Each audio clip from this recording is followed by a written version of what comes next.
አይዟችሁ እናሸንፋለን ይላቸዋል አብይ። የሚያገኘው ቡድን የሆነ ስልክ ኢቭን እየደወለ በጭንቀት ስልክ እየደወለ አይዞ እንዴት ናችሁ ዝግጁ ናችሁ እንደዚህ እና ባህር ዳር ይደውላል፣ አረጋ ጋር ይደውላል። የነገሩን ነው እንግዲህ አረጋ እንግዲህ ማን ደውል አብይ ነው ይደውል አብይ ደውሎ አይዟችሁ ልዩ ኃይል አደራጁ፣ ይሄ ምንድነው የሚባለው ሚሊሻና ወጣት አዘጋጁ 300,000 አቅርብ ተብሏል። ለምሳሌ በአፈሳ ከኦሮሚያ 300,000 ሽመልስ ነግሮታል።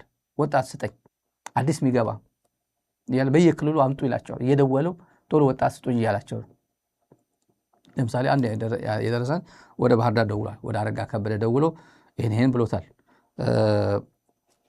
ይሄ እነዚህ ኃይሎች ሁሉ ይላል እነዚህ ኃይሎች ሁሉ አሁን ወደ ትግራይ ወደ ኢትዮጵያ አሁን ከኢትዮጵያ መንግስት ጋር እንገጥማለን የሚሉ ኃይሎች የሚባሉ አብይ ትላንት ከአብይ ጎን ተሰልፈው ወደ ትግራይ የዘመቱ ኃይሎች ናቸው። ኢንዳይሬክትሊ እነዚህ ሱዳን አሰልፎታል። የሱዳን መንግስት የአብይ ደጋፊ ሆኖ መንገድ ዝጋልኝ አልፋሽካ ሰጣሃለሁ ብሎታል።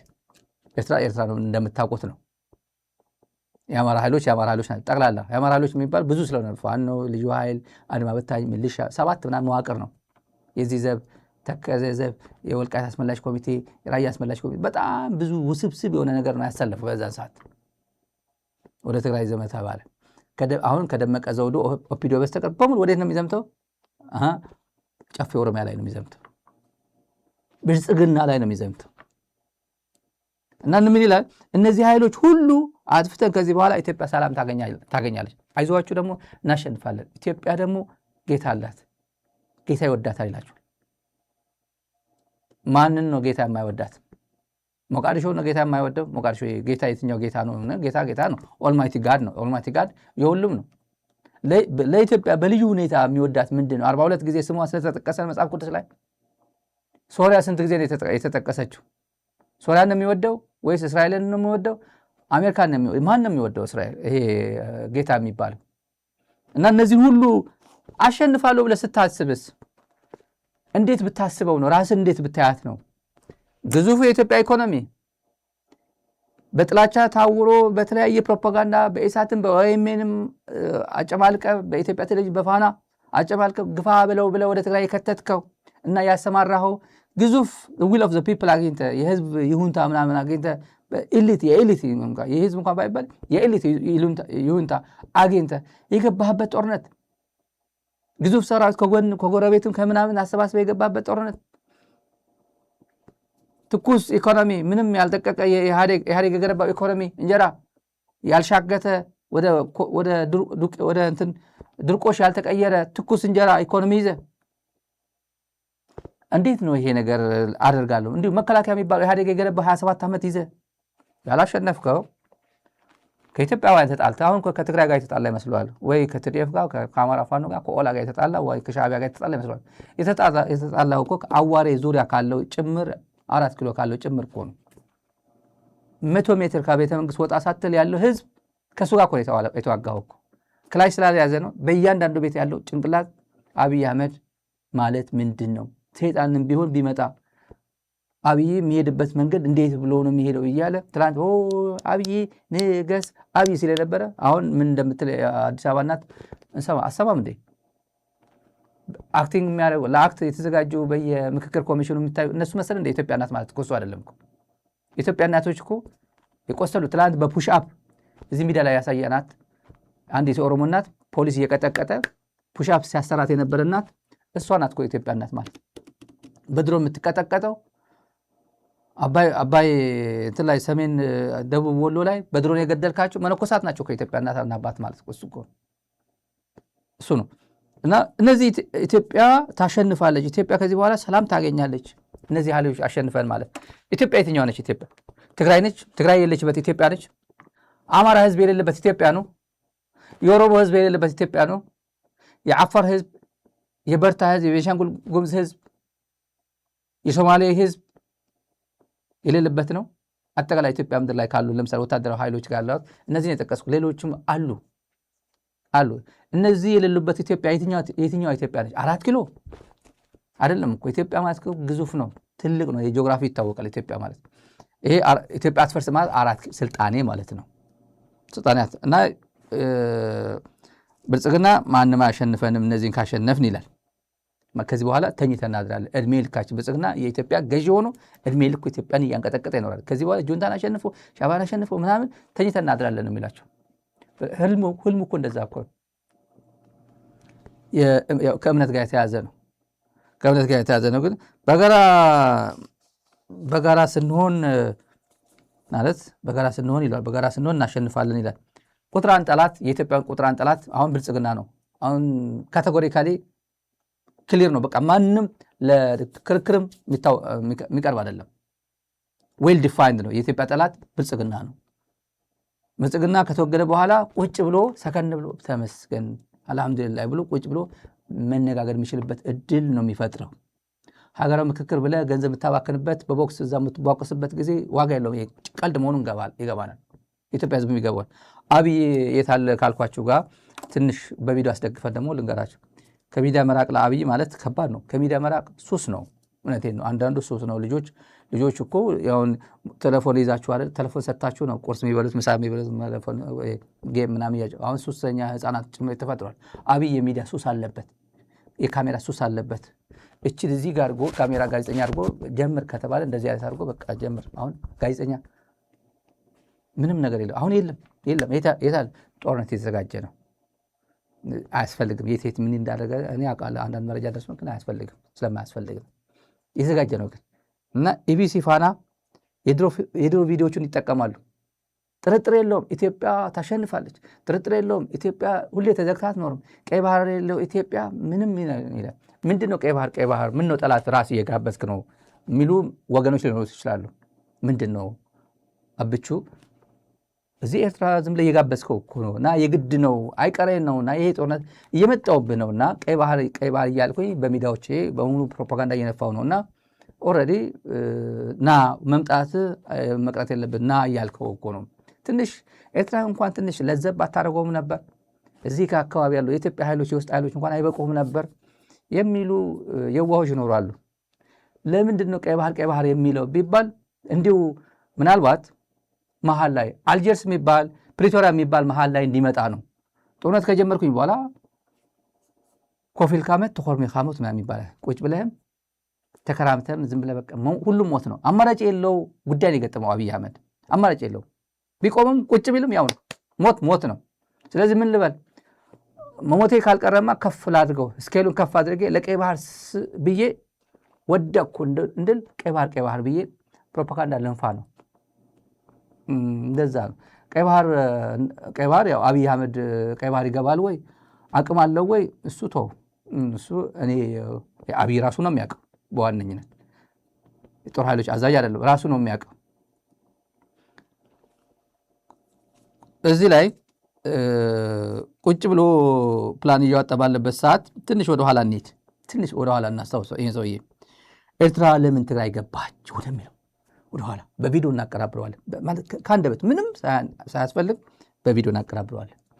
ኤርትራ ትግራይ ወደ ትግራይ ጦርነት ለምን ገባች ይላል አብይ አህመድ። ፋና ነው ይሄ። ወደኋላ ነው የምንሄደው። ወደኋላ ምንድን ነው ይሄ ሰውዬ ያን ስናጨበጭብለት የነበረ ሰውዬ ህዝባችን ላይ እንደዚህ ሲፈጸም እንደዚህ አይነት ምክንያት ነበር ለካ የሚሰጠው። ከራሱ አንደበት ነው ከአርካይቭ ነው የምናመጣው። ይሄ የአገር ጠቅላይ ሚኒስትር ነው ወይ? ይሄ ሰውዬ ስለ ሉዓላዊነት ጉዳይ፣ ስለ ባንዳነት ጉዳይ፣ ስለ ክብር ምናምን የመናገር ሞራል አለው ወይ? ሪሊ ኢትዮጵያውያን ይሄን የሚደግፍ ሰውዬ አሁን የአብይ ደጋፊ ነኝ ማለት የጌታቸው ደጋፊ ነኝ ማለት አሁን ውርደት ነው ይላል። እንዴ አሁን የጻድቃን ደጋፊ ነኝ የሚል ትግራይ አለ እገሌ ነኝ ይበለኝ እስቲ አንድ መጥቶ ጽሁፍ ላይ በፌስቡክ ላይ ጻድቃን ጌታቸው ምን የሚያስደግፍ ነገር አለ? የሞተ አብረህ ትሞታለህ እንዴ? የሬሳ ጓደኛ ነኝ ትላለህ እንዴ? አይባልም እኮ የሬሳ ጓደኛ የለውም። በህይወት ያለ ብቻ ጓደኛ ሊኖር የሚችለው በህይወት ያለ ብቻ ድጋፍ አለ የሚለው ምደግፈዋለሁ የምትለው የለውም። እነዚህ አብይ በዚህ ሰዓት አብይ ከሁሉም ጋር በተጣላበት ደምቢዶሎ ጋር የተጣላበት፣ ባህር ዳር ጋር የተጣላበት፣ መቀለ ጋር የተጣላበት፣ አስመራ አዳሃሎ ጋር ተጣልቶ፣ ካርቱም ጋር ተጣልቶ፣ ሰመራ ጋር ተጣልቶ፣ ቀብሪ ዳህር ጅጅጋ ጋር ተጣልቶ፣ በርታ ቤንሻንጉል ጉሙዝ አሶሳ ጋር ተጣልቶ 4 ኪሎ ፊንፊኔ ተኝቼ አድራለሁ የሚል ሰው ማን ነው? አሶሳ ምንድን ነው? አሶሳ ማለት ክልል ነው። ደምቢዶሎ ማለት ኦሮሚያ ነው፣ ትግራይ ነው፣ አማራ ነው፣ አፋር ከማን ጋር ነው? ከማን ጋር ሊኖር ነው ይሄ ሰውዬ? የብልጽግና ደጋፊዎች ነኝ ብሎ ሚዲያ ላይ እንዳልኳቸው ያዟቸው። ከመንግስት ባለስልጣናት ውጭ መንግስት ባለስልጣናት ራሱ ያውቋል። መንግስት ባለስልጣን ሳይሆን አክቲቪስት ነኝ፣ ሚዲያ አለኝ፣ ዩቲዩበር ነኝ የሚሉ ቲክታክ ላይ ምናምን በቪዲዮ ያዟቸው። አገር ቤት ያሉት፣ ከውጭ ያሉት ችግር የለውም። አገር ቤት ያሉት ግን በማስረጃ ያዟቸው። በማስረጃ የማይታወቁም የሚታወቁም ዶክመንት መያዝ ነው። ነገ ጠዋት ኮርት ኦፍ ጀስቲስ እንትን ሄዶ በህግ ይጠየቃል። ለምን ይሄ መንግስት ምንድን ነው እያደረገ ያለው? ወራሪ መንግስት፣ ፋሽስት መንግስት፣ ገዳይ መንግስት፣ ጄኖሳይደር መንግስት አፈቀላጤ ሆኖ ፕሮፓጋንዲስት ሆኖ ጦርነት ያባባሰ ጦርነት የቀሰቀሰ ደጋፊ ሆኖ አኮምፕሊስ ሆኖ ህዝብ ያፋጀ አንቀጽ ይፈለግለታል። ለሱ የሻዕቢያ እንዴት ገባ ለሚለው ከአንደበቱ ሁለት ቪዲዮ ከተጋለጠ በኋላና ከሻዕቢያ ጋር ከተጣላ በኋላና ገና ሲደብቀው በነበረበት ጊዜ አጠር አድርገን ማስረጃ ነው። ትግራይ ክልልን ጉዳይ የሚመለከት ጥያቄ ነው ማነሳው። የህግ ማስከበር ዘመቻው ሲከናወን የኤርትራ ወታደሮች ወደ ኢትዮጵያ ገብተዋል። ለምንድን ነው ድንበር ተሻግረው ወደ ኢትዮጵያ የገቡት? የትግራይ ላይ የነበረው ግጭት ሙሉ አውዱን ማየት ካልተቻለ እንደዚህ አይነት ኢንሲደንት እያነሱ መነጋገር ያስቸግራል። የኤርትራ መንግስት የኛ ወታደር የነሱን ድንበር አቋርጦ ሲገባ አደጋ ደርሶበት ሲገባ የተቀበሉበት ያበሉበት መልሶም ደግሞ እንደ ምርኮኛ ሳይቆጥሩ እናውጣዋለን ስንል የፈቀዱበት መንገድ ከፍተኛ ምስጋና የሚገባው ነው። የትኛውም ጎረቤት ሀገር ቢሆን ይህም በቀላሉ አያደርገው።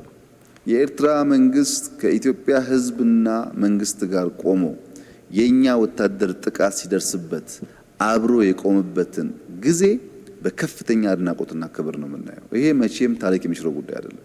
ነገር ግን ያን ውለታ ከዋሉ በኋላ ወደ ትግራይ ግዛት እንዴት ነው የገቡ የመጡት ለሚለው ጉዳይ ሁለት ነው ምክንያቱ። አንደኛው እነሱ አንዲት ሜትር ወደ ኢትዮጵያ ሳይገቡ ቲፒኤልኤፍ ሮኬት እየተኮሰ ጋብዟቸዋል። በተደጋጋሚ ኤርትራ ውስጥ ሮኬት እየተኮሰ ጥቃት ለማድረስ ሞክሯል። ለዚህ እነሱ ራሳችንን መከላከል አለብን የሚል አቋም እንዲወስዱ አድርጓቸዋል። ያም ሆኖ በመጀመሪያው የመልሶ ማጥቃት ሂደት ውስጥ የኤርትራ ጦር ወደ ኢትዮጵያ ድንበር አልገባም። በትግራይ ውጊያ ሲጀመር የመጀመሪያው ዙር ውጊያ ሽሬ ካስለቀቅን በኋላ የኤርትራ ጦር ከኋላ ተከትሎ ሽሬ ገብቶ የአንዳንድ ሰዎችን ግለሰቦች ቤት ማፍረስ ፎቅ ማፍረስ ሲጀምር ጸብ ተጀምሯል። አልተናገርንም እንጂ አክሱም ይዘን ስናልፍ አክሱም ገብቶ ወጣቶች በጅምላ ሲረሽን ጸብ ተፋፍሟል። የኤርትራ ጦር ኢትዮጵያ ድንበር የገባው የኛ ኃይል ወደፊት እየገፋ በሄደ ቁጥር አብዛኛው ድንበር ላይ የነበረው ቀጠና ክፍት ሲሆን በሄድንበት አውድ ውስጥ ጠላት የኢትዮጵያ መከላከያ መቋቋም እያቃተው እየተመታ እየሸሸ ስለሄደ ተሰብስቦ ወደ ኤርትራ ሊገለበጥ ሊመጣ ይችላል፣ ያጠቃን ይችላል የሚል ስጋት ስለነበራቸው ገባ ብለው በእነሱ የሚያዋስናቸው አካባቢዎች ላይ ድንበር ይዘዋል። እንግዲህ ሰምታችኋል። በእነሱ በሚያዋስናቸው ቦታ ላይ ድንበር ይዟል። የት ምንድነው ድንበር ላይ ባድመ፣ ዛላምበሳ ምናምን ነው። እንግዲህ ያኔ ፋና ላይ ሲታረክ ነው። በአሸናፊነት መንፈስ ፊቱ ላይ ይታያል። የአሸናፊነት መንፈስ አለ። ኤርትራ ለእኛ ወታደሮች ያደረጉልን በቼም በምንም ተአምር በጊዜ ሂደትም የሚረሳ አይደለም ምስጋናችን እና 1 ሜትር ወደ ኢትዮጵያ ሳይገቡ ሮኬት ተኩሶ ጋበዛቸው። 1 ሜትር መቼ ይሄ ህዳር 14 ህዳር 15 ህዳር 16 ኖቨምበር 14 ማየት ትችላላችሁ። የሮኬቱ ጉዳይ የጎንደር ሮኬት የባህር ዳር ሮኬት የሚባል የት ነው ጦርነት የነበረው? ሐውዜን በትር ይዘህ ውጣ ምናምን ገጀራ ይዘህ ውጣ ምናምን ይል ነበር። ማን ነው እንትና እዚህ ላይ ገብረ አዴት ሐውዜን። ይሄ ምን ይላል? 1 ሜትር ሳይገቡ ሮኬት ጋብዞ ሮኬት እንትን አድርጎ ጋበዛቸው። በራሳቸው ነው መጣና ባለፈው ሻዕቢያን በአክሱም ለመክሰስ ሲፈልግ ወር ክራይም ፈጽመዋል። ሻዕቢያ ትግራይን የኔ ህዝቤ ነካኩ ህዝቤን አትንካ ስለው ሽረ እንዳስላሴ ፎቅ አፈረሰ። አክሱም መጥቶ ወጣቶች በጅምላ ጨፈጨፈ ብሎ ለመክሰስ ሲመጣ ቆፍጠን ብሎ በነገራችን የአይኑ ቁልጭልጭ እያለ እንደዚህ የሌባ አይን ይታያል። እዚህ ላይ ሀፍረት የለም ድፍረት ነው። እና ተጋሩ ኢትዮጵያ ለኢትዮጵያውያን ነው። መከዳት ትርጉም ታውቃላችሁ ኢትዮጵያውያን? መከዳት የመከዳት ስሜቱ ፊሊንጉ ፊል ታደርጉታላችሁ። አንድ የምታውቁት የምታከብሩት የኔ ነው የምትሉት ለምሳሌ መንግስት በመንግስት ህዝብ ሲከዳ፣ ሉዓላዊነት ሲከዳ፣ ታሪክ ሲቀደድ እና እንደዚህ አይነት አጨልሞ ወንጀል ሲሰራባችሁ የሚሰማችሁ ስሜት ምን ይመስላል? በየቤታችሁ ያላችሁ በእያንዳንዱ ትግራዋይ ጫማ ግቡና ፊል አድርጉ። ራሳችሁን በትግራዋይ ጫማ ገብታችሁ እዩት እስቲ፣ ፊል አድርጉት እስቲ መከዳት ምን እንደሚመስል። ይሄ ሰውዬ ሉዓላዊነት ስለ ሉዓላዊነት ያወራል። ይሄ ሰውዬ ኢትዮጵያውያን አሁን ኢትዮጵያ ተነካች፣ ኢትዮጵያውያን ብሔር ብሔረሰቦች ባንዳ ሆኖ መጣብን፣ ባንዳ ከውጭ ኃይል ጋር መጣብን ብሎ ፕሮፓጋንዳ ይሰራል። አሁን ይሄ ሰውዬ የኢትዮጵያ መሪ ነው። የገባበት ገብቶ ህወሓት ለምን ይመስላችኋል? ቆፍጠን ያለ በነገራችን ብቸኛ በዓለም እመታለሁ አጠፋሃለሁ እያለ ጦርነት የሚጀመር የኢትዮጵያና የዚህ የትግራይና የአማራ ጉዳይ ነው። አጠፋሃለሁ በቃ አጠፋሃለሁ መጥቼ እቀብርሃለሁ ብሎ ብቸኛ በዚህ ዓለም አሜሪካ ምናልባት አሜሪካም ትራምፕ ኢራን ነገ ጠዋት መታለን እያለ ነው የሚመታው። ታውቃላችሁ? ነገ ማታ እርምጃ እንወስዳለን ይላል። ጠዋት መግለጫ ይሰጣል። ከዛ ማታ ሄዶ ይመታታል። የትራምፕ ኦፕን ነው፣ በጣም ግልጽ ነው ለብዙ ነገር። በትግራይ በኩል አጠፋሃለሁ ብሎ እና በኃይል አንተን አጥፍቼ ሰላሜን አረጋግጣለሁ፣ ክብሬን እመልሳለሁ፣ የኢትዮጵያ ሰላም እመልሳለሁ ብሎ ዝም ብሎ ያለምንም አከራካሪ ነገር የለም መግለጫ የሰጠ እሱ ነው። እንደሚያደርገው ስለሚያውቅ ነው ደግሞ እንዴት ብሎ ነው ምናምን ኦፒዲዮ ውስጥ ምን እያልክ እንደምታወራ አዲስ አበባ ወይ ነው መረጃ አለን እኮ እኛ መረጃ ላይ ውስጥ እኮ ነው የምናደርገው።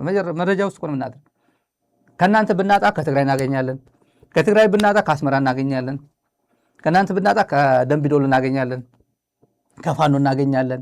በተለያየ መዋቅር ምን ያላችሁበት ሁኔታ በዚህ ሰዓት ያለ መንቦጫረቅ አለ፣ መረጃ አለ። ለምን ጉዳያችሁ ታውቃላችሁ። የገባችሁበት ጉድጓድ ታውቃላችሁ። እዛ የገባችሁበት ጉድጓድ የሚቀብራችሁ አካል እየመጣ እንደሆነ ታውቃላችሁ። ለዚህ ነው ምንድን ነው አብይ ሆይ ለምንድን ነው ጦረኛ የምትሆነው? ከትግራይ ጋር ምን የሚያጋጨ ነገር አለ? የትግራይ ጉዳይ ቶሎ መልስ እንጂ ጥያቄያቸው መልስና ሰላም ሰጣቸውና እኛም ሰላም እንፍጠር እንጂ ነቅ ይሁን እንጂ አንተ ብለህ አይደለ እንዴ? እኔ የበሻሻ አራዳ ነኝ ስትል አልነበረ እንዴ? ትግራይ ታሪካቸውን አታውቅም እንዴ? የትግራይ ህዝብ አታውቆም እንዴ? አንበረክካለሁ፣ ሰባብሬያቸዋለሁ፣ 1 ሚሊዮን ፈጅቻለሁ እያልክ ዝም ብለህ 4 ኪሎ ፎክረ ሌላ ጣጣ ውስጥ አታስገባን እንጂ ምን ትላንት የሰራ ነው በትግራይ ህዝብ ላይ የሰራ ነው ወንጀል እሱ ይብቃንና የሆነ በፒስ ኤንድ ሪኮንሲሊዬሽን እንትን አድርገን የኮንፍሊክት ትራንስፎርሜሽኑን ጨራርሰን ወደ ሰላም ከኢትዮጵያ ጋር ኢንተግሬት እናድርጋት እንጂ ብሎ መስራት ያቃተው የኤሊት አለ። አዲስ አበባ ኤሊት አለ። አዲስ አበባ ስንል የኢትዮጵያ ኤሊት በተለይ ያለበት ብዙ ኤሊት ያለበት አዲስ አበባ ነው። ደነዝ ፈሪ ነው፣ ግን ቦቅቧቃ ነው። ቁጭ ብሎ ብልጽግና አንበርክኮ የሚቀጠቅጠው ነው። ሰላም ሲያገኝ ወያኔ ሲል የነበረ 97 ምርጫ ላይ አሁን የታለብ ይባል ጸጥ። ለምን? ዲሞክራሲ የለም። ያኔ ዲሞክራሲ ጭላንጭል ነበር። ዲሞክራሲ ጭላንጭል ሲኖር ትፎክራለህ፣ ትሳደባለህ፣ ትጽፋለህ፣ ትናገራለህ። አሁን ነገር በሙሉ ሲዘጋጋ ዝም ነው የምትለው። ይሄ ነው የደረሰበት የኢትዮጵያ ኤሊት አዲስ አበባ አይደል? የሚካድ አይደለም። እኔ ዝም ብዬ በግልጽ ስለምናገረው ነው። ቀጥለን ወደ እነ ብርሃኑ ጉደኞች ብርሃኑና ከዚህ ነው ይሄ እንደ ፕሮሚስ እንውሰደውና ብርሃኑ ዛሬ የተናገረው ከሞኝ ጓዳ ሞፈር ይቆረጣል ነው ይቆረጣል እንደሚባለው በሞኝ እንትን ላይ እኛን በሌሎች ባንዳዎች ውስጥ ባንዳዎች ተጠቅመው አቤት በእውነት ባንዳ ሲል ብርሃኑ ሽንቅቅ ላለ እንዴ ሚስቱ ራሱ ምን ትለዋለች? ብሬ ላላ ምንድን ነው የምትለው? አንተ ትላንት ምንድነው ስታደርገው የነበረው? አንተም ትላለህ እንዴ? ኧረ ተው ሼም አይደለ እንዴ ትለዋለች ሚስቱ ራሱ። ልጆቹ ጭምር እዚህ ውሃ ያለችው ልጅ ያው የቲክቶክ ትውልድ ነች፣ ወጣት ነች። ግን አንዴ አባቢ ምን ሆነሃል አንተ? ትናንት አዋርዳን የለን ምን ነው የምትለው? አሁን ሁለት ብርሃኑና አብይ እናወዳደራቸው። ሁለቱ የዛሬው ቪዲዮ ነው። የዛሬ ከሞኝ ደጃፍ ሞፈር ይቆረጣል፣ በሞኝ እጅ የዘንዶ ጉድጓድ ይለካል ብለው አባቶቻችን ካስጨበጡን ብሂል መማር የተሰናቸው የኤርትራ ህዝብ ወንድም ህዝብ ብቻ ሳይሆን የቁርጥ ቀን ዘመድ መሆኑን በተግባር አሳይቶናል። ራቁታቸውን የሄዱ ሰዎች የኤርትራ ልብስ ለብሰው መጥተዋል። ለዚህ ነው ኤርትራ ወጋን የሚሉት። እንግዲህ ራቁት አንዋጋም መቼም። ዘንድሮ ከኤርትራ ጋር ታርቀን ባይሆን ኖሮ ምን ሊፈጠር እንደሚችል መገመት ያስቸግራል። የኢትዮጵያ ልጆች የጠላትን ተልዕኮ ተሸክመው አገራችንን ሲያደሙ ኖረዋል። እነሱ አልበቃ ብሏቸው ዛሬም ዓይን ባወጣ ባንዳነት ከጠላት ጋር እየሰሩ አገራቸው ብትፈርስ ግድ በማይሰጣቸው ደረጃ ተረባርበዋል። በትግራይ ውጊያ ሲጀመር የመጀመሪያው ዙር ውጊያ ሽሬ ካስለቀቅን በኋላ የኤርትራ ጦር ከኋላ ኋላ ተከትሎ ሽሬ ገብቶ የአንዳንድ ሰዎችን ግለሰቦች ቤት ማፍረስ፣ ፎቅ ማፍረስ ሲጀምር ጸብ ተጀምሯል። አልተናገርንም እንጂ አክሱም ይዘን ስናልፍ አክሱም ገብቶ ወጣቶች በጅምላ ሲረሽን ጸብ ተፋፍሟል። የፖለቲካ ጥያቄና የህልውና አደጋ አለብን የሚል ጭንብል ለብሰው የጠላትን ብሔራዊ ጥቅም የሚያስጠብቅ ኢትዮጵያን የሚያዳክም ከተዳከመች ኢትዮጵያ የስልጣንና የሀብት ፍርፋሪ የሚጠብቅ ባንዳ በዝቷል። ጀግንነት አንሶት የኢትዮጵያ መከላከያ ሰራዊት ጀግንነት አንሶት ጀግንነት ሊገዛ ሄደ ማለት ነው። ይሄ መከላከያ ሰራዊት ማዋረድ አይደለም፣ ማዋረድ አይደለም። ኢትዮጵያ የሆነ እንደዚህ ትላለህ። ኢትዮጵያ የሆነ የዚህ ሀገር ዜጋ ተወላጅ የሆነ እንደዚህ ትላለህ። ኢትዮጵያ ሰራዊት ለሌላ አይተርፍም ይቅር ለራሱ። እና ጀግንነት ሊገዛ ነው ከኤርትራ ወታደር የሚያመጣው ወይ ኃይል አንሶት ነው የሚያመጣው? ያ ሁሉ ኃይል አንሶት ነው የሚያመጣው? አሳፋሪ ነው። ይህንን የባንዳ ሴራ ደባና ግጭት ተሸክሞ የገዛ ወገኖቹን አገር የሚወጋ ባንዳና መንደርተኛ ኢትዮጵያን ለማንቀራወዝ ያደረገው ጥፋትና ያደረሰው ኢትዮጵያን ገድሎ ከመቅበር አይተናነስም። ብርሃኑ ጁላ ባንዳነትን ተሸክሞ ምናምን ጀግንነት ሊገዛ ነው ከኤርትራ ወታደር የሚያመጣው ስለነበረ ስክሪን ላይ የምታዩት ሰውዬ ከዛ በኋላ አይኑን በጨዋ አጥቦ በአይኑን ባወጣ አይን ነው ባወጣ ባንዳነት አይን ባወጣ ባንዳነት ይላል አብይ አህመድ። በነገራችን ላይ ቋንቋ ኤርትራ ሽረ ገብቶ ፎቅ ሲያፈርስ ጸብ ተጀምሯል አልተናገርንም እንጂ ይላል። አልተናገርንም እንጂ አክሱም ደርሶ ወጣቶች ሲጨፈጭፍ ጸብ ተፋፍሟል። ይሄ ሶሻሊዝም ይፋፋም ምናምን የሚባለው የደርግ ተጀምሯል፣ ተፋፍሟል፣ ተቀጣጥሏል ምናምን ይላል። አሁን እነዚህ ሰዎች ናቸው አገር አስጠባቂ የኢትዮጵያ ሴኩሪቲ ፎርስስ የዋና ጦር ኃይሎች ዋና አዛዥና ኤታማዦር ሹሙ እነዚህ ናቸው። ኢትዮጵያውያን እንካ ጠብቀኝ ብሎ ታክስ የሚከፍሉት ኢትዮጵያውያን በሰላም እንኖራለን። የሶሻል ኮንትራክት የቶማስ ሆብስ ሞደርን ቲዮሪ ኦፍ ሶሻል ኮንትራክት 16ኛ ክፍለ ዘመን ይመስለኛል እና የሞደርን ቲዮሪ ኦፍ ሶሻል ኮንትራክት እንትን ማለት ነው እጅ መስጠት ማለት ነው። ሰረንደር አድርጎ ለመንግስት የመብቱ ጭምር የናቹራል ራይቱን ሰረንደር አድርጎ ከዛ ገንዘብ እየከፈለ እንዲጠብቀው ፕሮቴክሽን ፍለጋ ለመንግስት እጅ መስጠት ማለት ነው። ኢትዮጵያውያን እጅ ሰጥተው ያሉት ለእነዚህ ሰዎች ነው። ጠብቀን ሀገር ጠብቅ፣ እኔ ታክስ ከፍላለሁ፣ ከዛ እንደፈለክ ፕሮክላሜሽን ህግ እያወጣ እኔንም ጭምር ጨቁነኝ። መንግስት እኮ እሱ ነው የሚሰራው። ለእነዚህ ነው የሰጠው። እና በነጋሽ አብይ ራቆታቸው እኮ ነው ወደ ኤርትራ ሄዱት። ለዛ እኮ ነው መቼም ራቆታችን አንዋጋ ቢለው ራቆታቸው እንዴት ነበር የገቡት ወደ ኤርትራ? እንዴት ነው ቁመታቸው? ራቆት ወታደር እኮ ራቆቱ ምን ይመስላል? ወደ ኤርትራ የገባው ኤርትራውያን ናቸው የሚያውቁት ነገር ስትቀጠቀጥ ነግረናል። ነገር የነገ ሰው ይበለ። ለማንኛውም ወደ አማኑኤል አሰፋ ጋር እንሂድ። የትግራይ ምክትል ፕሬዚደንት የህወሓት ምክትል ፕሬዚደንት አድዋ ተገኝቶ ሰሞኑ ከነበሩ ውይይቶች ደመቅ ያለ ውይይት ከተደረገባቸው አንደኛው አድዋ ነው። ጥያቄም መልሱም ንግግሩም በጣም ብዙ ወሳኝ የሚባሉ ጉዳዮች ተነስተዋል። አማኑኤል አሰፋ ምን አለ? ከአጠቃላይ ጸረ ብልጽግና አገናኝቶናል፣ የጸረ ብልጽግና የተሰለፉ ኃይሎች ተጣምረናል። ይሄ በጣም በቃ አጭር ቋንቋ ነው። እንደዛ ይባላል እንዴ? ይሄ ፖለቲካሊ ኮሬክት ለመሆን እንኳን ትንሽ አይሞክርም እንዴ? ዝም አይሉም እንዴ? ቢያንስ ኤርትራ ወደ ትግራይ እየገባች እንደሆነ እንደተጋበዛ ሳዋ ሄዶ ሰላምታ እየሰጠ መሆኑ እናቅ ነበር። ትግራይ እንደምትወረር እናቅ ነበር። ማንም ሰው ያቅ ነበር። ዶክተር አብርሃም በላይ ቲኤምኤች ስቱዲዮ ገብቼ ጠይቄዋለሁ። ልትወሩን እኮ ነው፣ አብራችሁ እኮ ልትወሩን ብዬዋለሁ አለ። ብዙ ሰው የሚያውቀው ነው። አብርሃም በላይ እንዴት ተብሎ ነው ህዝባችን ላይ ምናምን አለኝ። እሱ የሳይንስና ቴክኖሎጂ ሚኒስትር ነበር። ማንም ሰው ያውቅ ነበር። ሳዋይ የሄደ ሰላምታ እየሰጠ አዲስ አበባና አስመራ የነበረው ግንኙነት እናውቀዋለን። አሁን ግን እንደዛ አይደለም፣ በግልጽ ነው። አብረን እንቀጠቅጠሃለን።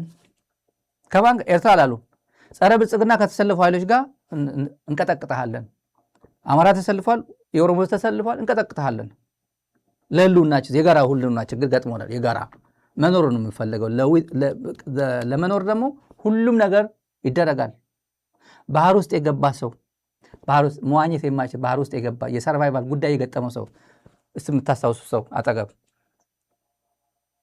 ለኤግዚስተንስ ሲል ለመውጣት ከባህር ለመውጣት ሲል ምንድን ነው አይንህም፣ አፍንጫ፣ ጆሮ ሁሉንም ቧጭሮም ቢሆን አይን አውጥቶም ቢሆን መዳን ነው የሚፈልገው። ከባህር መውጣት ነው የሚፈልገው። አጠገቡ ያለው ሰው ተንቆራጦ ለመውጣት አይኑ ጭምር ሊያጠፋው ይችላል። እንደዚህ ባህር ውስጥ የገባ ከመጥለቅ ለመዳን ለመውጣት ማለት ከባህር ውስጥ የሰርቫይቫል ጉዳይ ነው። ለምንድን ነው አይኔ ባጨርከኝ፣ እጄ ባጨርከኝ፣ ፀጉሬ ያዝከኝ እኮ አይባልም። ለህልውና ሲባል ነው። አብይ አህመድ 4 ኪሎ ተቀምጦ እና ጎረቤት ግባልኝና ጣጥፋልኝ ሲል ምንድን ነው ያለው? የህግ ማስከበር ስርዓት ነው። ኤርትራ ወደ ትግራይ የገባው ሮኬት ተወርውሮባት ነው አለ።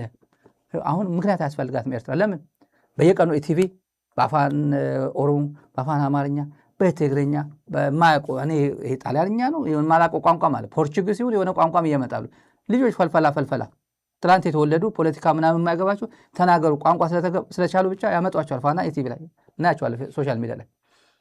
ይሄ በቂ ነው እየመጣውብህ ነው ካልከው እሱ ደግሞ ቤት እንደሚመጣብህ እንግዲህ አንተ አድርገኝ፣ በዚህ ሰዓት የብልጽግና ደጋፊ አድርገኝ፣ የብልጽግና ሹመኛ አድርገኝ። በዚህ ሰዓት ከብልጽግና ጋር የሚያነካካ ነገር አያኑረኝ፣ በቃ እንኳን አልኖረኝም የሚያስብል ነው። ተመስገን የሚያስብል ነው።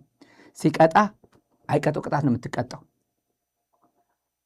አንተም ዲዛይን እያደረግክ ነው፣ አንተም ፕላን እያደረግክ ነው፣ እነሱም ፕላን እያደረጉ ነው። ትግራይም ፕላን እያደረገ ነው፣ አስመራም ፕላን እያደረገ ነው፣ ይህም ፕላን እያደረገ ነው። ጌታቸው ረዳ ደግሞ ደብረጽዮን አስመራ ሄደ አለ። ዝም ብሎ ቋንጣ ኒውስ አይደለም እኮ እኔ ኒውስ ላይ ነው ብዙ ጊዜ የሰራሁት የቆየሁት ከኢቲቪ ጀምሮ ድሮ ኒውስ ሰው ነኝ ከድሮ። ኒውስ ይሄ ቋንጣ ነው የምንለው የሞተ ዜና ማለት ነው። ደብረጽዮን አስመራ ሄዶ ከፕሬዚደንቱ ጋር ተገናኝተዋል። ቋንጣ ነው በቃ ይሄ ኒውስ አይደለም። ለጌታቸው ረዳ እንኳን ለጌታቸው ለማንም ዝም ብሎ የኢትዮጵያ ሕዝብ ኒውስ ነው፣ ኒውስ አይደለም። ደግ አደረገ ልበልህ እና ጌታቸው እንዲህ ብሎ አሜሪካ ለሕክምና መጣው ለዚህ ብዬ መጣው እያለ አሜሪካ እዚህ ቁጭ ብሎ ይሄ ዜና እንትን ያሰራል፣ ፌስቡክ ላይ ይጽፋል። በዚህ ነው የሚተዳደረው። እኔ ህወሓት ነገር ምስጢር አገኘው ብሎ ነው እኮ ጌታቸው ረዳ ካሕሳይ በምንድን መተዳደሪያ ምንድን ነው ሲባል ምስጢር አገኘው እያልኩኝ ህወሓት የትዴፍ ምስጢር አሳልፌ በመስጠት ህወሓትን በማንቋሸሽ የድሮ ጓደኞቼን በማብጠልጠል ምናምን ነው የምተዳደረው። እነሱ ሲሰድቡሃል ወይ አማኑኤል አሰፋ አንተን ሰድቦ ያውቃል ወይ? አይሰድበኝም። ለምን? ንቆኛል። ሬሳ እንደ ሬሳ ነው የሚቆጥረኝ። ሬሳ አይሰደብም። ሬስ ኢምፒስ ተብሎ በቃ በሰላምታ ነው የሚሸኘው። ደብረጽዮን ይሰድባል ጌታቸው ረዳን ትዝም አይለው። ሌላ ጉዳይ ነው ያለው። ቢዚ ነው፣ 24 ሰዓት ቢዚ ናቸው። በዚህ ሰዓት ምን ጎደለ፣ ምን ሞላ፣ ምን አለ ምናምን ስራ ላይ ናቸው ያሉት እነሱ። ስለ ጌታቸው ትዝ ይላቸዋል? በፍጹም። አቶ ጻድቃን ትዝ ይለዋል? በፍጹም። የተሸኙ ናቸው እነዚህ እኮ ኮኔክሽን የላቸው ከትግራይ ጋር። እኔ ራሱ የለም እኮ አይደል ትተነዋል እኮ ብዙ ነገር ወደፊት ነው የምንሄደው። ወደ አማኑኤል ስንመጣ ከጎረቤቶቻችን ጋር የጋራ ስትራቴጂክ ግንኙነት ወንድማማችነት አለን። በየተራ ማጥፋት የሚፈልግ በየተራ ትግራይ እንዳደረገው ከትግራይ እንትን አድርጎ ወደ አማራ ክልል አስተላልፎታል። 8 ዓመት ከምናምን እየተቀጠቀጠ ያለው የኦሮሞ ህዝብ አለ። አሁንም ወራለው ቀይ ባህር ይመለከተኛል ወራሃለው የሚለው የኤርትራ ህዝብ አለ። በጎረቤትም ያው የምታውቁት ሱዳን በአውሮፕላን የሚደበደብ ጎረቤት አለ። ከሁሉም ጋር መተባበር ከሁሉም ፍላጎት ካለው አካል ጋር ለመተባበር ዝግጁ ነን። ላለመጥፋት የሚደረግ ትብብር ነው ያለው። ይሄ በሎጂክም በኢንተርናሽናል ተሞክሮም ስህተት አይደለም። ላለመጥፋት ሁሉም ዋና ጠላታቸው ላይ ፎከስ አድርገው ነው የሚሰሩት። ዋና ጠላት ላይ ደግሞ የነበረው ኔቶ አድርጎታል ምናምን አድርጎታል። ብዙ ሀገሮች ኤክስፒሪየንስ አደረገ። የአማኑኤል አንድ ደቂቃ ነው። ለአብይ አህመድ ግን መርዶ ነው። በቃ መርዶ ንዝጎደለካ ነገር ይዝምልህ ንዝጎደለካ ነገር ይዝምልህልካ ንስኻ ትምልአሉ ንሱ ይምልአልካ። ስለዚህ ታ ጉዳይ ኣብ ውሽጥና ያትዓርፍ ዝጎደለና ነገር ክንመላላእ ግን ምሕዝነት የድልየና። ሓደ ሓቂ ኣሎ ብዛ ዓለም እዚ ኣብዚ እዋን እዚ ብፍላይ በይንኻ ምንባር በይንኻ ምቅላስ ኣይከኣልን። ሓቂ ኮይኑ ኣብ ዓለም እዚ በቃ ሓቂ ኮይኑ እዚ ኣሜሪካ ዝበሃል ክንዲ ግዛዕ ዝኸውን ዓዲ ዓለም ዘንቀጥቅጥ ዓዲ ኔቶ ዝበሃል ኣልያንስ ወይ ምሕዝነት ኣለዎ። ኣብ ሓደ ዝገብሩኻ ጉዳያት ትረዳድእኻ። ኣብ ኩሉ ነገራት ትረዳዳእ ማለት ኣይኮነን። ከምኡ ዝበሃል ፍልስፍና የለን። ኣይዲዮሎጂያዊ መርኣይታት የለውን ከምቲ ናይ ቀደም ኣይዲዮሎጂ እዩ። ሎሚ ኣይዲዮሎጂያዊ መርኣይታት የለን ኣብ ዓለም። ብሄራዊ ረብሓ እዩ ኣብታ ጉዳይ ሲ ከመይ ትራኸብ። ስለዚ ኣብዚ እዋን እዚ ኣንጻር ህልውናና ዝተሰለፈ ስርዓት ብልፅግና ዝበሃል ኣሎ። ኣንጻር ህልውንኦም ስርዓት ብልፅግና ዝኾኖም ሓይልታት ኣለዉ ህዝብታት ኣለዉ። አንጻር ብልጽግና የራኸበና ጸረ ብልጽግና በሚደረገው ላይ ያገናኘናል። ኮመን ዲኖሚኔተራችን ብልጽግና ነው። የሁላችንም ጠላት ብልጽግና ነው። በሁሉም እነዚህ ኃይሎች በመቶ በሁሉም አጀንዳ ላይ ይግባባሉ ማለት አይደለም ነው። 100% የሚባል ጉዳይ ትልቁ ጉዳይ ግን አለ። አገር አላቸው፣ ከዛ ጠላት አላቸው። አገር ለማዳን የጋራ ጠላታቸውን ወደ መቃብር ለመሸኘት ግን ምክንያት አላቸው ነው። የወርልድ ኦርደር ተቀይሯል። አጋርነት የሚያስፈልገው የጎደለ ለመሙላት ነው አለ። የጎደለ ለመሙላት ነው። ቲዲኤፍ ከአፋብን ጋር የሚተባበረው የጎደለ ለመሙላት ነው። አፋብን ከቲዲኤፍ ጋር የሚተባበረው የጎደለው ለመሙላት ነው። ቲዲኤፍ አሁን የአማራ ፋኖ ደብረ ብርሃን ያለው ከደብረ ብርሃን ወዲህ እንዲያውም ቀረብ ይላል፣ ወደ ሻኖ ምናምን ቀረብ ይላል። እዛ ነው ያለው ሰራዊቱ አይደል? ቲዲኤፍ እዛ አካባቢ አይደለም፣ ሩቅ ነው ያለው። ቲዲኤፍ ምን አለው? ጠንከር ያለ ሰራዊት አዛዥ ያለው። በሰራዊት ቁጥር ላይ ሊለያይ ይችላል። እንዲያውም ፋኖ ሊበዛ ይችላል በቁጥር ወይ ቲዲኤፍ ሊበዛ ይችላል። ግን ቼን ኦፍ ኮማንድ ጠንከር ያለ ዝም ብሎ የዚህ ምናምን ሳይባል ጠንከር ያለ ብዙ ፈተና አልፎ የመጣ ነው። የፋኖ ኃይሎች ብዙ ፈተና ከውስጥ ብዙ አሁንም ድረስ እየተፈተነ ያለ ነው አደረጃጀቱ። የዚህ ፋኖ ታማኝ እዚህ ጋር ያለው ለማኝ ጭምር የሚረብሻቸው አሉ። በእርግጠኝነት ነው የምነግራቸው። ይሄ ገንዘብ እየተከፈለ ምናምን የዚህ አካባቢ ምታለኝ ዝንዬ እኮ የእናንተ መንግስት ነች እየተባለች ዝኑ እኮ የእናንተ መንግስት፣ አብይ እኮ ከአብይ የተሻለ መንግስት እኮ ለጎንደር ህዝብ አይመጣም የሚሉ ሰዎች አሉ። አሜሪካ አሉ፣ አውሮፓ አሉ። እኔ በተለያየ ሚዲያ ላይ አያቸዋለሁ። እነዚህ ፈተና ነው። ይሄ አፋብን ያለበት ፈተና ነው። የጎንደር ፋኖ፣ የጎጃም ፋኖ፣ የጎዚህ ምናምን እርስ በርሳቸው አብይ የሚያጣላቸው ብቻ አይደለም። ጎንደርና ጎጃም ምናምን ለማጣላት ጎርጎራ እኮ መገንባት ያልቻሉት እኮ እዚህ ያለው ጎጃም እኮ ያለው አላሳልፍ ብሎኝ እኮ ነው። ከጅቡቲ የሚመጡ ተሽከርካሪዎች እቃ ይዘው ወደ ጎርጎራ አላሳልፍ እያለኝ እኮ ነው እያለ ግጭት ይፈጥራል። እዚህ ላይ ዋጋ የለውም። ይሄ አልፈውታል። ለማንኛውም ግን እንደ ቲፒኤልኤፍ ትልቅ ድርጅት አለ ትግራይ ውስጥ፣ ትልቅ ኢትዮጵያን የሚያውቃት ኢትዮጵያን ያስተዳደሩ ሰዎች ያሉባት፣ ትልልቅ ኢትዮጵያ ጀነራሎች አሉባት። አመራሩ የሚታወቅ ቼን ኦፍ ኮማንዱ የሚታወቅ ጠንከር ያለ ባለፈው 2 ዓመት የተፈተነ ደርግ በመጣል ላይ የተፈተነ ሰራዊት ያለባት አመራር ያለባት ነው አይደል? ስለዚህ ደብረ ብርሃን አካባቢ ያለው የአማራ ኃይል ብቻ ወደ አዲስ አበባ ይከብደኛል ካለ አለውልህ እኮ የኔ ወንድም፣ እኔ አለውልህ። ይሄን ታደርጋለህ፣ እኔ ይሄን አደርጋለሁ። ምንድን ነው? ትብብር ነው። ወደ አዲስ አበባ ሲገባ ሲገሰግስ የነበረው ቲዲኤፍ ከደብረ ብርሃን ሲመለስ አይደል የገጠመው ፈተና ብዙ ፈተና ነበር አይደል? ለምን? ከአብይ ጋር ተሰልፎ በስህተት በሚስካልኩሌሽን በዲስኢንፎርሜሽን ሚስኢንፎርም የተደረገ አይዞ ኢትዮጵያ እኮ ሊያፈርስ እኮ ነው ይላል። አሁን አማራ ፋኖ እኮ ኢትዮጵያ አፍራሽ ይባላል እኮ። ኢትዮጵያን ማፍረስ የሚፈልጉ ይሏቸዋል እኮ አማራ ፋኖ። የአማራ ፋኖ ከየት ነው የመጡት? የአማራ ህዝብ አይደለም እንዴ? ከአማራ ህዝብ ከአማራ እናት አብራክ የወጡ አይደለም እንዴ? ማን ኢትዮጵያዊ? ማን ነው ነን ኢትዮጵያዊ ሆነው? ማን ነው ኢትዮጵያን ለማጽናት የሚሰራው? ማን ነው ኢትዮጵያ ለማፍረስ የሚሰራው? እስከዚህ ድረስ እንዴት አድርጎ ሲታገል እንደነበረ ሚዲያ ላይ ገጠመን ያኔ እኔ ትዝ ይለኛል። ኧረ እባካችሁ እየተባለ ኧረ እባካችሁ እያለ አገኘሁ ተሻገርና ምናምን ተሸውዶ የነበረ ኤሊት ነበር። እንደነ ገዱ አንዳርጋቸው የመሳሰሉ ሰዎች ያኔ የምታውቁት ዩኒፎርም ለብሰው ሁሉም ዘጭ እያለ የብልጽግና አገልጋይ ሆኑ። ሰከን ብሎ ማሰብ የማይችል ነገ እኮ በእኔ ነው። ይሄ ነገር ተቀርፏል ነው የምልህ። አጋርነት ማለት አንዱ የሌለውን አንዱ መሙላት ማለት ነው።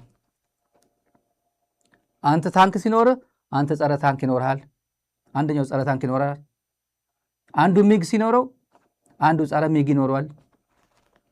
አንዱ ድሮን ሲኖረው ሌላው ስትራቴጂክ ድሮን ሲኖረው አንደኛው ታክቲካል ድሮን ይኖረዋል። ብዙ ነገር ይኖረዋል።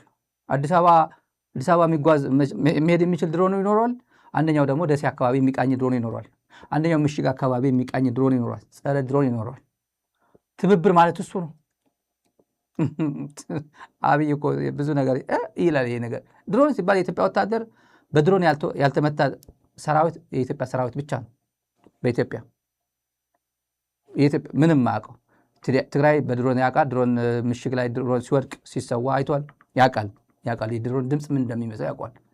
የአማራ ፋኖም ያውቃል። መስዋዕትነት ከፍሏል። በድሮን በምናምን ኦላም ያውቃል። መስዋዕትነት ከፍሏል። እነሱ አይቷል። ቢያንስ ብዙ ነገር ያለ ብቸኛ የማያውቀው ማን ነው? የአብይ ጦር ብቻ ነው። ብልጽግና ድሮን ሲወድቅ ምንም የሚያውቀው ነገር የለም። ከሰማይ እንደሚወድቅ አያውቅም። በረዶ ነው እንጂ ምንም ነገር የሚያውቀው ነገር የለም። ከሰማይ ሲወድቅ አሁን ያውቋል። ቀጥለን የአብይ ደጀን የት ነው? የአብይ አህመድ ደጀን። ከዛ በፊት ግን አንድ መረጃ ጠብል አድርግላችሁ። በኩዌት የኢትዮጵያ ባለሙሉ ስልጣን አምባሳደር መልቀቂያ ያስገብቷል። ከአብይ አህመድ ጋር አልተግባቡም። መልቀቂያ ያስገብቷል። ዶክተር ሰይድ መሐመድ ጅብሪል ነው የሚባሉት አሉ። የሶማሌ ክልል የሶማሌ ተወላጅ ናቸው። መልቀቂያ ያስገብቷል። የጌዴዎን ጢሞቴዎስ መስሪያ ቤት አላጸደቀውም። እስካሁን አልፈልግም ብሏል። ከዚህ መንግስት ጋር መቀጠል አልፈልግም ብለው መልቀቂያ ያስገብተዋል። ዶክተር ሰይድ መሐመድ ጅብሪል ባለሙሉ ስልጣን አምባሳደር በኩዌት ናቸው። እሳቸው አሁን ምላሽ አልሰጡም። ምላሽ እየጠበቁ ነው። ምላሽ ካላገኙ ይወጣሉ ተብሎ እየተጠበቀ ነው። ዝም ብሎ ኤምባሲውን ለቀው ይሄዳሉ እየተባለ ነው። ከዚህ ጋር ተያይዞ የሶማሌ ፕሬዚደንት ሙስጠፋ ዑመር ከባድ ችግር ውስጥ ናቸው። ዝርዝር ይሄ አያስፈልግም ብሎ እንጂ ከባድ ችግር ናቸው ውስጥ ናቸው ከአብይ አህመድ ጋር። አሁን አብይ አህመድ የሚገባበት ጦርነት አይደግፈው ሙስጠፋ ዑመር፣ የሶማሌ ህዝብ አይደግፈውም። ምንድነው እኛ እረፍት አጣን እያሉ ሙስጠፋ ጋር ችግር ውስጥ ነው ያለው እና ምናልባትም የሚቀጥለው መስከረም እኔ ካቢኔ ስሰራ አባርሃለሁ የሚል መልእክት ደርሶታል መሰለኝ። ከበድ ብሏል። ያው በሱ ቤት ኤግዚስት አድርጎ ከዚህ ጦርነት ድኖ መስከረም መጥቶ ፕሬዚደንት ተብሎ ለመሰየም ነው የሚፈልገው። ገንዘብ ዝም ብሎ ነው ያባከነ። ምርጫ ሀገራዊ ምክክር ተብሎ 4 ዓመት ገንዘብ ባክኗል። ላይሳካ ዝምን ምርጫ ተብሎ ስንት ሚሊዮን ዶላር ፈስቷል። ዋጋ ላይ የሌለው ምርጫ። የአብይ ደጀን አሁን ማን ነው? የአብይ ደጀናችን እቺ ደጀን የምትለው ከአንደበት ስትወጣ ሰቆጣ ነው ትዝ የሚለው ብዙ የኢትዮጵያ ህዝብ። ከተቀጠቀጠ በኋላ ሚሊዮን አዳራሽ ነው ምናምን የኢትዮጵያ ጋዜጠኞች ሲዘግቡ የነበሩት የህግ ማስከበር እያሉ ሲዘግቡ የነበሩ ጋዜጠኞች ሰብስቦ ሚዲያውን ብሪፍ አደረጋቸው። ዩቲዩብ ላይ ገብታችሁ ከኢትዮጵያ ጋዜጠኞች ጋር ያደረጉ ቆይታ ነው የሚለው። ሞራል ግንባታ የኢትዮጵያ ህዝብን በእንደዚህ አድርጋችሁ አረጋጉ ተብሎ ኦሪየንቴሽን ሲሰጣቸው ጁንታው መቀለ አሸንፍ የገባው ይላል። ውሸቱን እኮ ነው። እኛ ምንም የለውም። አሁን ከበሻሻ አያንስም። በሻሻ አብይ አዲ ሸራሮ ነው። ምንም የለውም። አሁን የሚያጓጓ ነገር የለውም። እዛ መራገጥ መንፈራገጥ አንፈልግም። ፋቲግ ነው። እኛ ትንሽ በቃ ለኦኩፔሽን አይደለም ወደዛ ሄድ ነው። ኦኩፔሽን ቅኝ ግዛት ማለት ነው። ይችን ቋንቋ ነው የተጠቀመው። ድሮውን እኮ መቀለን ለመያዝ እኮ አይደለም መቀለ የገባ ነው። ለኦኩፔሽን እኮ አይደለም ይሄድ ነው። የሆነ ሰራዊታችን ተነካና እሱ የሆነ ሰዎችን ለማስለቀቅ ነው ይሄድ ነው። አቤት ሰውዬው ሲቀጠቀጥ የሚሰጠው ምክር የሚሰጠው ሞራል ግንባታ ፊቱ ላይ ማይኩን እንዲህ እንዲህ ነው የሚያደርጋት። ማይኩን እንዲህ ነው የሚያንቀጠቅጣት። 3 ሰከንድ እዚያ አትቀመጥ። ይሄ ከዛ ተቀጥቅጦ ሲወጣ ወደ አማራ ክልል ገባ። ያኛው እንደ ጠላት አደረገውና ደጀን ወዳልነው ወደ ደጀናችን ሆነን እዚህ ሆነን ለመዋጋት ነው የፈለግነው አለ እና እዛ ሆነን ሰቆጣ ተቀምጦ የትግራይ ህዝብ የጥሞና ጊዜ ሰጥቻለሁ እንዲባል ነው እንደዛ የፈለግነው አለ። ደጀን ማን ነው? ለአማራ ለአብይ ደጀን ማን ነው? የኦሮሞ ህዝብ ደጀን ነው? ህዝብ ደጀን ነው ወይ? ለአማራ ህዝብ ለብልጽግና ደጀን ነው አይደለም። ደጀን ነኝ የሚል ሆዳም የአዲስ አበባና ሸገር ዙሪያ አካባቢ መሬት የሸበጀበ ሚሊዮነርና ቢሊዮነር የሆነ እሱ ነኝ ሊል ይችላል። አንተም ሰላም የለህም። ሀብታም ነህ፣ እውነት ነው፣ ገንዘብ አለ፣ በሰላም የምትኖርበት ግን ገንዘብ ሲኖር ሰላም መኖር አለበት። አለበዚያ ድሃው መጥቶ ይበላሃል። አሁን ማን ነው? አማራ ነው። አማራ ህዝብ ነው። አሁን የአብይ ደጀን አረጋ ከበደ አሁን ፋኖ ቢገባ ይሻለዋል። አሁን በዚህ ሰዓት ጀግና ተብሎ በታሪክ ጻፍለት ነበር። አሁን ባለቀ ሰዓት ችግር የለውም። ነገሮችን አመዛዝነ የማይሆን መንግስት እንደሆነ የተበላ የነቀዘ መንግስት መሆኑ ገብቶት ሰተት ብሎ ቢገባ ጥሩ ነበር። አሁን አረጋ ከበደ የአማራ ክልል ፕሬዚደንት ነኝ ሊል ይችላል። አማራ ክልል በማን እየተመራ እንዳለ ልቦናው ወዴት እንደሄደ በተለይ ደግሞ አሁን ከትግራይ በኩል ከትግራይ ወንድሞቹ የሰማውን አማራ ህዝብ የሰማውን ዜና ከትግራይ መሪዎች ወታደራዊና ፖለቲካዊ መሪዎች ወታደራዊ ኢንፋክት ፖሊስ ሲቪል ናቸው፣ ወታደሮች ስራ ላይ ናቸው በሙሉ አሁን እየመጡ ያሉት ፖለቲከኞች ናቸው። እየመጣ ያለ ጥሩ ንፋስ እየነፈሰ ነው ከትግራይ በኩል ቀለል አለው። በድሮን እየተመታ ጭምር አማራ ክልል ቀለል አለው። በቃ ይሄ ያልፋል። በድሮን መቀጥቀጥ በድሮን መሞት ያበቃል። የቀጠቀጠን ወደ ፍርድ እናቆመዋለን፣ ፍርድ ቤት እንገትረዋለን ብሎ እምነት ጥሏል። በዚህ ላይ ገብቶታል። አሁን ያለው ሁኔታ ነገር እንደተበላሸ ነገር ተበላሽቷል፣ አምልጧል ከእጁ ላይ። ያው የቅቤ ነጋዴ ጠዋት ነው የሚሸጠው፣ ቅቤው ጠዋት ነው የሚሸጠው። ፀሐይ ሳትወጣ፣ ፀሐይ ከወጣች በኋላ ትቀልጣለች፣ ቅቤው ይቀልጣል። ሳይሸጠው ነው የሚቀልጠው። አብይ ብዙ ነገር እጁ ላይ እያለን የቀለጠበት በቃ አይመለስም። የቀለጠ ቅቤ ገና ፍሪጅ ውስጥ አስገብቶ ምናምን ይሸጣል። የቅቤ ነጋዴ ይቀልጣል፣ በቃ ወደ ቤቱ ይሄዳል። አብይም እንደዛ ብልጽግና እንደዛ ነው የገጠመው። ለማንኛውም ይህን ሰውዬ እንስማው። ይህን ሰውዬ ሰበር ዜና እያለ መቀለ ሲያሰማን የነበረ ሰውዬ መቀለ ተቆጣጠር፣ መቀለ ገባን እያለ ዱቄት ነው። ከዚህ በኋላ ተመልሶ አይመጣም። ከዚህ በኋላ አዲስ ትውልድ መምጣት አለበት እንጂ ፊታቸው ገርጥቷል። በምን አቅማቸው መቀለ ይመጣሉ ሲለነበረ ቀጥቀጠን አዲስ አበባ ከሸኘ ነው በኋላ እኛ ለእንትን ነው የገባሁት ደጀን የሚለው ወደ ሰቆጣ ነው የመጣሁት። ሰቆጣ ትመጣለህ ወይ? አሁን ነው የአማራ ፋኖ አለ፣ የአገው ሰራዊት አለ እዛ አካባቢ፣ እዛ ታልፋለህ። የአገው ሰራዊት አሸንፈህ እዛ ትገባለህ ወይ? ፋኖ አለ አጠገቡ፣ ፋኖ አሸንፈህ ሰቆጣ ትገባለህ ወይ? ሰቆጣ አሁን ያንተ ደጀን ነው ወይ? ደብረ ብርሃን ያንተ ደጀን አይደለም። የምትዋጋው ለምሳሌ ሻዕቢያ ጋር ስንዋጋ መጀመሪያ ባድመ ላይ ተዋጋን፣ ቀጥለን አልፈን ተኮምቢያ ባሬንቱ ስንደርስ እንድንመለስ የተወሰነበት አንዱ ምክንያት ከደጀን እየራቅን ሄድን። ባድመ ያለን ግን ከፊት ያለው ይዋጋል፣ ሲቆስል ችግር የለም ወደኋላ ነው። ከኋላ ደጀን አለ፣ ተገን አለ። ውጊያ በእንደዛ አይነት ሁኔታ ካልሆነ ፋቲግ ነው የሚሆነው። ድሮ እንደተዋጋ ነው 10 ምናምን ዓመት ስንጋጋጥ ነው ምንለው። እኛ የወሰንነው የሀገር መከላከያ ሰራዊት ማስ የሆነውን ህዝብ እንደ ጠላት ወስዶ በታሪክ ውስጥ ጥቁር ጠባሳ ጥሎ እሱ የሚሸማቀቅበት ዓለምን በብዙ ዱላ ኢትዮጵያ ላይ የሚነሳበት ነገር ከሚፈጠር ደጀን ወደምንለው ህዝብ ጠጋ ብለን ከኋላችን ደጀን አስቀምጠን በምርጫው የጥሞና ጊዜ እንደተባለው የጥሞና ጊዜ ለህዝቡ እንስጠው ብለን የወሰነው የጥሞና ጊዜ የሚባል ቋንቋ እንዳትረሷት እቺ እና ደጀን ወደምንለው ህዝብ የትግራይ ህዝብ የሱ ደጀን አይደለም። ምክንያቱም ቀጥቅጦ አባረረው። ከዛ አማራ ህዝብ ምንድነው ደጀኔ ወደ አማራ የመጣሁት ደጀኔ ስለሆነ ነው ወደ አማራ የመጣሁት ነው እያለን ያለው። የአማራ ህዝብ ደጀን ነው ወይ? አሁን እሱ አይደለም። የአብይን ሞት የሚያቀላጥፍ የአማራ ህዝብ ነው፣ ግዙፍ በትልቁ። አሁን አክቲቭሊ በድሮን የሚቀጣቀጠው የአማራ ህዝብ ነው። አክቲቭሊ ወደ ደጋዳሞት የነበረው የገጠመው ችግር ምንድን? ደጋዳሞት ባለፈው ሚስጥሩ ደረሰን። የደጋዳሞት ውጊያ ሚስጥሩ ግዙፍ መከላከያ ሰራዊት ግዙፍ በዛ በኩል ወደ ቤንሻንጉል ጉሙዝ ሊያልፍ ወደ አሶሳ አካባቢ ሊያልፍ ነው። እዛ ዝግጅት የነበረው አሉ። የነገሩ ምንጮች በኋላ ነው የነገሩኝ፣ እኔ አላወቅኩም ፕላኑ።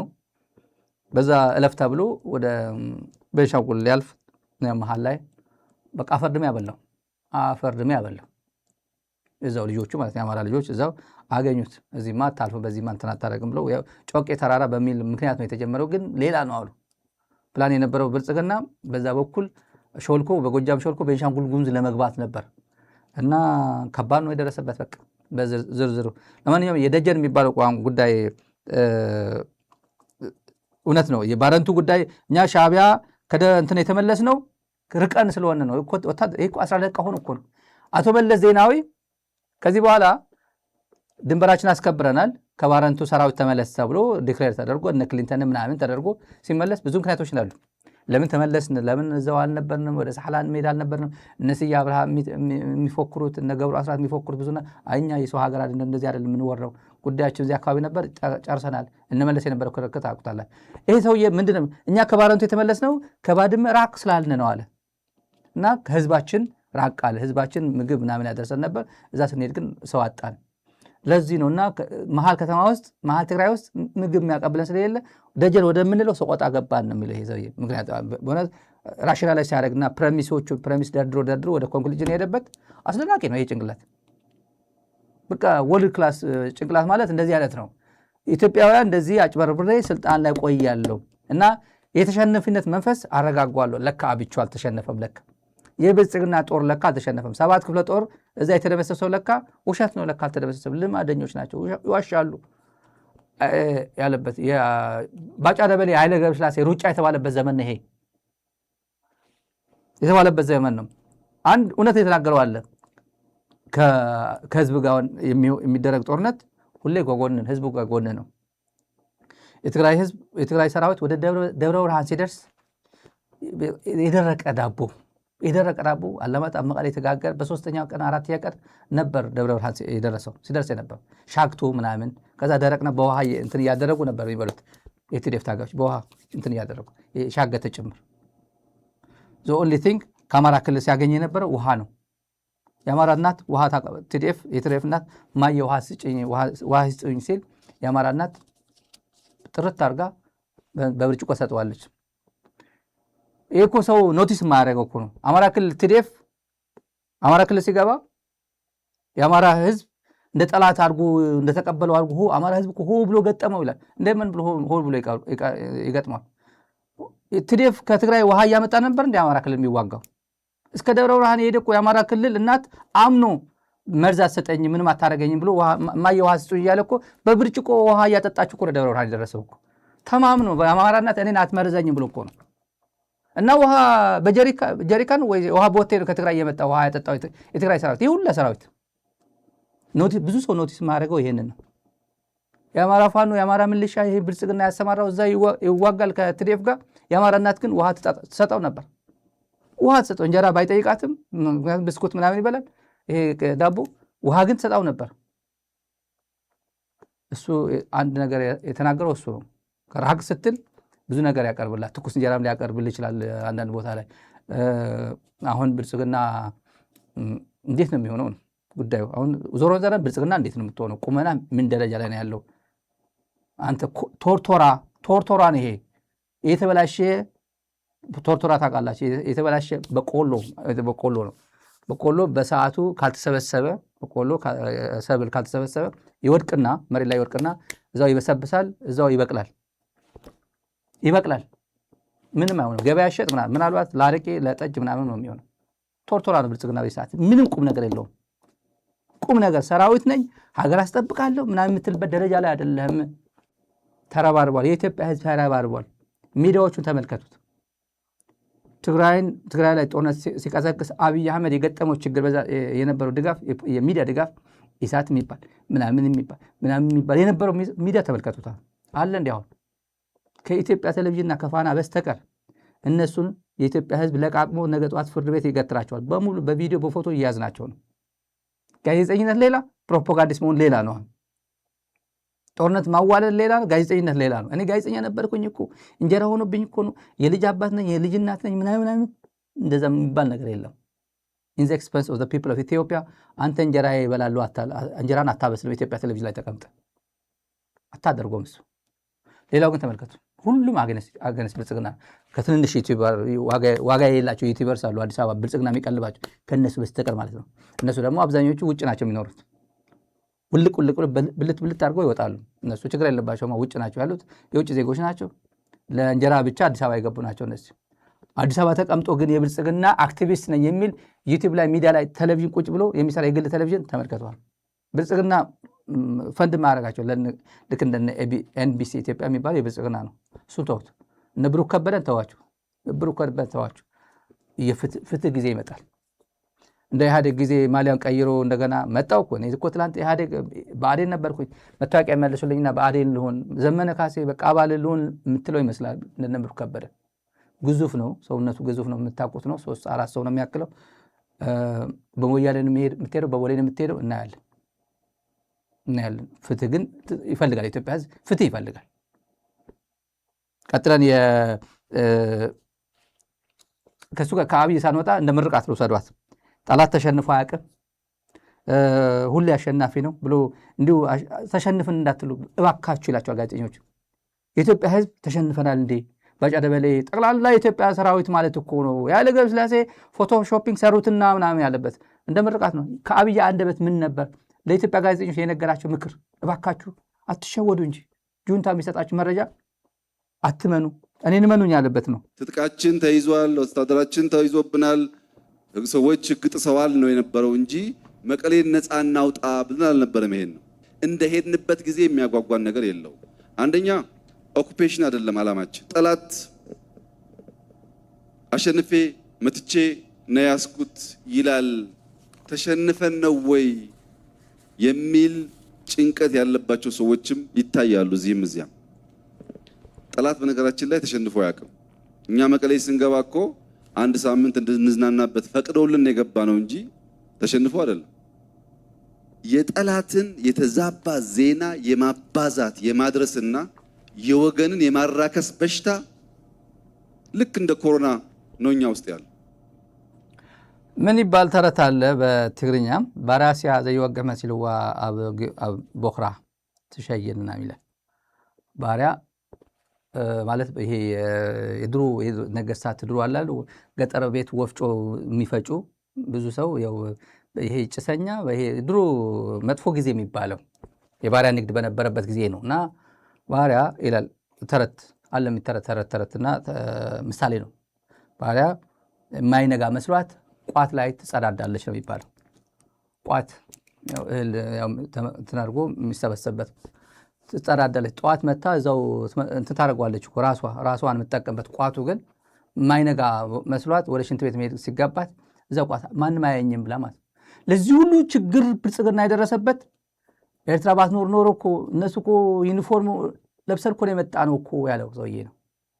አልገቡም እኮ የትግራይ ህዝብ ገቡ ይሉናል። ይኸው ቅድም 1 ኢንች ወደ ትግራይ ሳይገቡ እነሱ ሚሳይል ወርውረው እኮ ነው ይላል። ቋት ውስጥ መጸዳዳት ማለት ይሄ ነው። የማይነጋ መስሎ ነው ቋት ውስጥ የተጸዳዳው። የማይነጋ መስሎ ይሄ ነገር ነገ በኔ ነው፣ ኧረ እንደዚህ ብዬ ስንት ጊዜ ልኖር ነው። ፕሪንሲፕል የሚባል ነገር የለም። ኤርትራ ግባልኝ እያለ የአጌና የሚባለው ዛፍ ላይ ያደገው ሰውዬ እንደነሱ ምክር ሰምተን የገባው። ይሄ አጌና አገር አያስተዳድርም፣ ስልጣን የለውም፣ ተራ ጥቅመኛ ነው። ማንም ገንዘብ ስትሰጠው ዝም ብሎ ተናገር የምትለው ነው። በገንዘብ ኤቲኤም እየሰጠ የምታናግረው ነው። ማታናግረው በርካታ ጋዜጠኞች አሉ ኢትዮጵያ ምድር ላይ ማታናግራቸው፣ በገንዘብ ማትገዛቸው አሉ። ማትገዛቸው ሉዓላዊነት ምናምን ብሎ ነገር ኤርትራ ወንድሞቻችን ናቸው። መጥተው የጋራ ጠላት አለን ምናምን አለ። የጋራ ጠላት አለን ማለት አሁን ሐዋራው ጸላኢ ማለት ነው። ሐዋራው ጸላኢ ማለት የጋራ ጠላት ነው። ማን ነው? አሁን ብልጽግና ነው። መጡልህ አሁን መጡ። በእነሱ ምክር ነው።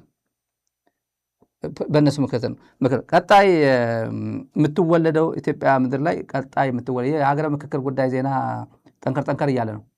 ካልሰማችሁ ፌክ ይመስለኛል። ሀገረ ምክክር ኮሚሽን ውስጥ በቦክስ ምናምን ተባክሷል። በቦክስ ድራማ ይመስላል፣ እንደ ሴት የተደረገ ድራማ ይመስላል። አብይ አህመድ በጣም የመጨረሻ በጣም ከባድ የሚባል ፍጭት ተደርጎበት ነው ሀገረ ምክክር እንትን የተደረገው ለማለት ድራማ ያዘጋጀው ይመስለኛል። መስፍን አርአያ እንደሆነ አንድ እግራቸው ወደ መቃብር የከተቱ ሽማግሌ ናቸው ምናምን እያለ የሚቀልድባቸው ሰው እንዲሁ ልጅ ተወለደ የሚባል ዜና ነጋሪ የሆኑ በቃ አንድ ልጅ ሰጠች፣ የጋምቤላ መጣች፣ ልጅ ወለደች፣ ምክክር አልነው፣ ቤንሻንጉል መጣና እንደገና ኮሚሽን አልነው። የሆነ ቀጣይ ደግሞ ምን እንደሚባል አብይ ይበሉታ። አብይ እንኳን ኢትዮጵያ ምድር ላይ አብይ አሁን የተጸየፈ ስም ነው የሚሆነው። አብይ አሁን በጣም መጥፎ ቋንቋዎች አሉ። ዓመት በመጣ ቁጥር የሰላም የጤና የብልጽግና የሚባሉ ቋንቋ ከዚህ በኋላ ብልጽግና የሚባሉ ይቀራል። አሁን ትዝ ይለዋል። መጥፎ ነው፣ አእምሮ ውስጥ ገብቷል። ሰዎች ብልጽግና የሚባል ለመልካም ነገር እንኳን ብፁዕ ቅዱስ አቡነ ማትያስ እንኳን አይጠቀሙባትም። አሁን ሁሉም መጥፎ ነው፣ አእምሮ ውስጥ ተቀርጿል። ብልጽግና የሚባለው ነገር እንዴት አድርጎ እንደሚታጠብ አላውቅም። መጥፎ ነገር ነው። አብይ የሚባልና ብልጽግና የሚባሉ ቋንቋዎች ኢትዮጵያ ምድር ላይ እንዴት እንደሚሰየሙ ተመልከቱ። እና መስፍን አርአያ በየዕለቱ ያሉ አጀንዳዎችን ሚዲያ ብሪፊንግ ምናምን ሲገባው የጋምቤላ ወለደች፣ የቤንሻንጉል ደገመች፣ የሆነ ክልል ደግሞ አሁን እንጠብቃለን ደግሞ አንድ ክልል ወለደች ይላል። ደግሞ ሁሉም እርጉዞች ብቻ የሚሳተፉበት አስመስሎ ነው የሚናገር። እንደዚያ ኢትዮጵያ ምድር ላይ ፕሮፌሰር የሚባሉ ሳይካትሪስት ናቸው፣ የስነ አእምሮ ሰው ናቸው የሚባሉ ኢትዮጵያውያንን ሁላችንም ድሮ ሳይኮሎጂስት ሲባል ይሄ ሰውዬ ሳይኮሎጂስት ነው ምን እያወራው እንዳለ እንኳን ያቀኝ ይሆናል ብሎ እኮ ሰው ይጠራጠራል። ሳይኮሎጂስት ሲባል ክብር ነበር፣ የሆነ የአእምሮ ተመራማሪ ነው የሚባል። መስፍን አርአያ አይነት ነው ሳይኮሎጂስት ወይም ሳይካትሪስት የሚባሉ እሳቸው ራሳቸው ሕክምና ያስፈልጋቸዋል እንኳን ሰው ሊያክሙ። የአብይ ሐኪም ነበሩ የሚባል 2 ዓመት ውሸት ነው። አብይ ነበር እሳቸውን ሲያክም የነበረው ማለት ይቻላል አሁን ካላቸው አቋም አንጻር። እና ዛሬ የተሰማው አገራዊ ምክክር ኮሚሽን ድብድብ ነበር በቦክስ እነማን በብሔር ተቧድ ነው የአማራ ተወላጆችና የኦሮሞ ተወላጆች የኦሮሚያ ተወካዮችና የአማራ ተወካዮች ናቸው በቦክስ ሲባቆሱ የዋሉት። ማለት በራሳቸው ስለሚታወቅ ነው። እዛው ሰው ካላችሁ ታገኙታል ወይ? ሴት አፕ የተደረገ አብይ ያዘጋጀው ድራማ ነው ወይ? የምናውቀው ነገር የለም። ሰውየውም መግለጫ ሰጥቷል። ወጥተው ትንሽ ግጭት አጋጥሞናል ብሏል። የአማራና የኦሮሞ ተወላጆች ነው ይሄ መግባት የለበትም ይሄ መግባት አለበት በሚባል ነው አሉ የተከራከሩት። በቡድን ነው አንድ በአንድ የተጀመረ ከዛ ወደ ቡድን ነው የገባው። በርካታ አቤት ጉዳዮች ላይ አይግባቡም ሰማን። ፕሮፌሰሩ ስለዚህ ጉዳይ ትንሽ ቀንጨብ አድርጓል። ለድራማ ይሁን አላውቅም። አልፎ አልፎ አንዳንድ ጊዜ ያው ሰዎች ነንና በአመካከሩም ሂደት በማንኛውም ሂደት ላይ የራስ ስሜት አንዳንድ ጊዜ አመልጦ ይወጣል። ይሄ ለአመካካሪዎች የሚጠበቅ አይደለም። ለኮሚሽነሮችም በተቻለ መጠን የራሳችንም ስሜትና ሀሳብ ቢኖረንም በጣም ጥንቃቄ ማድረግ እንዳለብን በአጽንኦት ለአመካካሪዎቹም ለእኛ ለኮሚሽነሮቹም ጭምር ለፓነል ኦፍ ኤክስፐርቶቹም ጭምር ስናስረዳ ቆይተናል። አንዳንድ ጊዜ ያንተን ሀሳብ አጉልታ ወጣ በሚል አንዳንድ ስሜቶች ተስተውለዋል። ይህ በሂደት እየተስተካከለ እንደሚሄድ በጣም እርግጠኛ ነኝ። እንግዲህ ያንተ ሀሳብ አጉልተህ ወጥተህ ይዘሃል ማለት የኔ ሀሳብ አይደለም። ያንተ ዶሚኔት አደረከኝ በሀሳብ ዶሚኔሽን ነው። ትንሽ ወደ እንትን ልውሰዳችሁ ተመልካቾች፣ ወደ የተሸነፉት ጊዜ አብይ አህመድ ጊዜ ዘመን። ይሄ ዘመን ማን አለ የሚያስታውሰው? ተመልካቾች ይሄ ዘመን የሚያስታውሰው አለ? ቲዲኤፍ ደሴ ከደረሰ በኋላ የነበረው ነው። ልጅቷ በቃ የለችም፣ አንገቷ ተቆርጦ ብሬ ላላ ብርሃኑ ወዴት ነው የሚሸሸው? በሙሉ አብይ ነበር የሚናገር መድረክ ላይ አይዟችሁ ያው ምንም አይመጣም ከጌታ ጋር አይዟችሁ በርቱ። ተመልከቱ ልጅ ያቺ ወድቃለች። ወንዶቹ የነበረበት አሁንም ያሉበት በዚህ ደረጃ። ይሄማ ያን ቀላል ነው። ብሬ ላላ አሁን የት እንደሚገባ እያሰበ ነው። ሜጃው አቃል አብይ ውሸቱን ነው፣ ሁሌ እንደተቀደደ ነው። እየመጣ ያለው ኃይል አውቀዋለሁ፣ ምን አይነት ኃይል እንደገጠመው ያውቀዋለሁ። አዲስ አበባ ዙሪያ ነው ጦርነቱ፣ ያው ብልጽግና ያለበት ሁኔታ ስለሚያውቁ ነው። ደብረ ብርሃን ያለው ፋኖ ሞንጆሪ ነው ያለችው አዲስ አበባ ዙሪያ ነው። ኦላ እየተዋጋ ያለው የአማራ ልጆች እኮ አዲስ አበባ ዙሪያ፣ የኦሮሞ ልጆች እኮ አዲስ አበባ ዙሪያ ነው ያሉት። ብቻችን እንደ ድሮ ከትግራይ ተነስተን የምንሄድበት ምክንያት የለም፣ ጊዜው ተቀያይሯል ስትል አሁን በሙሉ ድንጋጤ ነው። የአሁኑ ድንጋጤ በዘራቸው አያደርስ ነው። አዝናኝ ከዛ ቀጥሎ አዝናኝ ፎቶ ዝም ብዬ አዝናኝ ፎቶ አለ ልውሰዳቸው። የትግራይ ተወካዮች በምክክር ለተጋሩ ነው። ይሄ ለተጋሩ ብቻ ዝም ብሎ አያስቅም፣ ግን እውነት እንደ ሀገር አያስቅም። እንደ ግለሰብ ዝም ብለን ስቃለን፣ እንደ ሀገር በዚህ ወድቃ እና እዚህ ጋር ይታየኛል። ማነው ክንደያ መስፍን አለ ይታየኛል። እዛው ላይ አሉ። ያው እዚህ ጋር በተለይ ጌታቸው ረዳ ዲሲ ነው ያለው። ፋና ደግሞ ወስዶ የድሮ ከአርካይ ወስዶ የመጀመሪያ አካባቢ ባለፈው ማለት ነው እየተሳተፉ ነው ብሎ ይሄን ይለጥፋል። ጌታቸው እኮ ዲሲ ነው ያለው። ዲሲ ነው እነሱ የትግራይ ውክልና ምን ይመስላል? ትግራይ ተወክላለች በዚህ ምክክር ላይ ትግራይም እየወከለች ነው። ቢዝነስ አዝ ዩዥዋል የሚባል ዜና ዝም ብሎ በቃ ምንም ችግር የለውም። ትክክለኛ ዜና ይሄ ነው። ጭንቀት ብልጽግና ያለበት ይሄ ትክክለኛ አሁንም ዛሬ ነው። ይህንን ነው። ቀጥለን ተመልካቾች ሬድዋን ሁሴን ያለው ልንገራችሁ። ሬድዋን ሁሴን ሬድዋን እንደተመለጠ ቀረ። አይገርምም? እንደተመለጠ ቀረ ያለበት ኢትዮጵያን እያጸናን ነው አለ። ያው እንደምታዩት ኢትዮጵያን እያጸናን ነው። ሪፖርት አለው። የ2018 ሪፖርት አቅርቧል። ጠንካራ ሀገረ መንግስት ይላል። ጠንካራ ሀገረ መንግስት ለመገንባት የሚያግዝ ስምሪት ተደርጓል አለ የብሔራዊ መረጃና ደህንነት አገልግሎት። የሚያግዝ ነው ስምሪት። እንግዲህ ሬድዋን ሁሴን የደህንነት ሰው ከሆነ መረጃ ይኖረዋል ብዬ አስባለሁ። ምንድን ነው የሚያስተዳድረው? የኢትዮጵያ እና እዚህ ላይ ህዳሴ ግድብ እየጠበቅን ነው አለ። በዚህ ሪፖርት ላይ ህዳሴ ግድብ እየጠበቅን ነው አለ። ዛሬ የሰራን ትላንት የአርኤስኤፍ ሰራዊት ሄድኳርተሩ የት ነው? ቤንሻንጉል ነው። ስንት ኪሎ ሜትር ነው ከህዳሴ ግድብ? በጣም ቅርብ ነው። አርኤስኤፍ የማን ተላላኪ ነው? የማን ጦር ነው? የሱዳን ጦር ነው። ታጣቂ ቡድን ነው። ድሮን አለው። ከድሮን እዛ እየተነሳ ድሮን የሚመታው የኢትዮጵያ ድሮን ማለት ነው። የአረብ ኤምሬት ድሮን ማለት ነው። ከዛ ደዴሳ የት ነው? ወለጋ ነው። ደዴሳ የአርኤስኤፍ ካምፕ አለ። አሁን የተገነባ አሁን የገቡ ከሊቢያ ጭምር ከሊቢያ ከቻድ ጭምር ሰራዊት አምጥቶ እያሰለጠነ ነው። የእንትና ደጋፊ ሊቢያውያን ቻዳውያን ምናምን ይሄ መርሰራኒ ማለት ደዴሳ ድሮ የእስር ቤት ምናምን ነው የሚጠቀምበት የነበረው እስር ቤት ነው። እና ሁርሶ ማሰልጠኛ 2000 ገብቷል። ትላንት እዚህ ሚዲያ ላይ ተናግረናል። አርኤስኤፍ 2000 ታጣቂዎች 2000 ወጣቶች አስገብቶ እያሰለጠኑ ነው። ሁርሶ ለማን? ለአርኤስኤፍ ጦርነት ማለት ነው።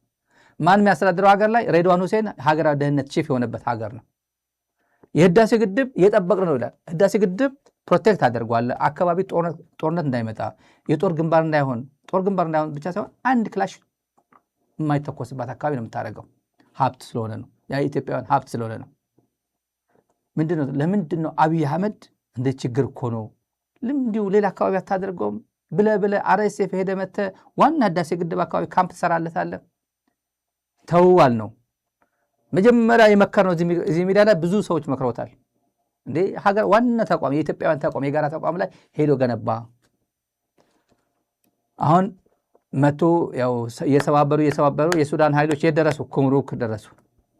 ኩምሩክ ድንበሩን አብይ መቶ ድንበሩን ሰበረው። ድልድዩን ምን አለ? አርኤስኤፍ ያለበት ቦታ ሄደን እናጠፋዋለን አለ የሱዳን ጀነራል። አርኤስኤፍ የት ነው ያለው? ሄድኳርተሩ አሶሳ ነው። ስለዚህ አሶሳ ድረስ መጥቼ አፈርሰዋለሁ፣ አርኤስኤፍ ያለበት ቦታ ደመስሰዋለሁ ሲል እንዴት ሊመጣብኝ ነው ብሎ ድልድዩ አፈረሰበት። ይህ ሁላ መካናይዝድ አሁን ትልቁ አንደኛ ግንባር የተባለው አሁን የብልጽግና ግንባር አሶሳ ነው። ይህ ሁላ መካናይዝድ እየሄደ ያለው ጦር ግንባር ጦር በጣም ብዙ ሰራዊት እየሄደ ያለው እሱ ነው። ዘውድ በላይ ብትሉት ማን ነው? የሲዳማ ተወላጁ መሰረት የሚባለው ሌሎችም እዞች መካናይዝድ እየሄዱ ነው ወደዛ። ሳይታሰብ አንድ ግንባር ፈጠረ። ስራ በዛበት ማለት ነው። ስራ በዛበት ብልጽግና እዚህ ሰቆጣ ግንባር፣ ራያ ግንባር ምናምን እያለ እዚህ ጋር መቀመጥ ሲችል በራሱ ጊዜ እዚህ ግንባር ሌላ ግንባር ፈጠረ በራሱ ችግር።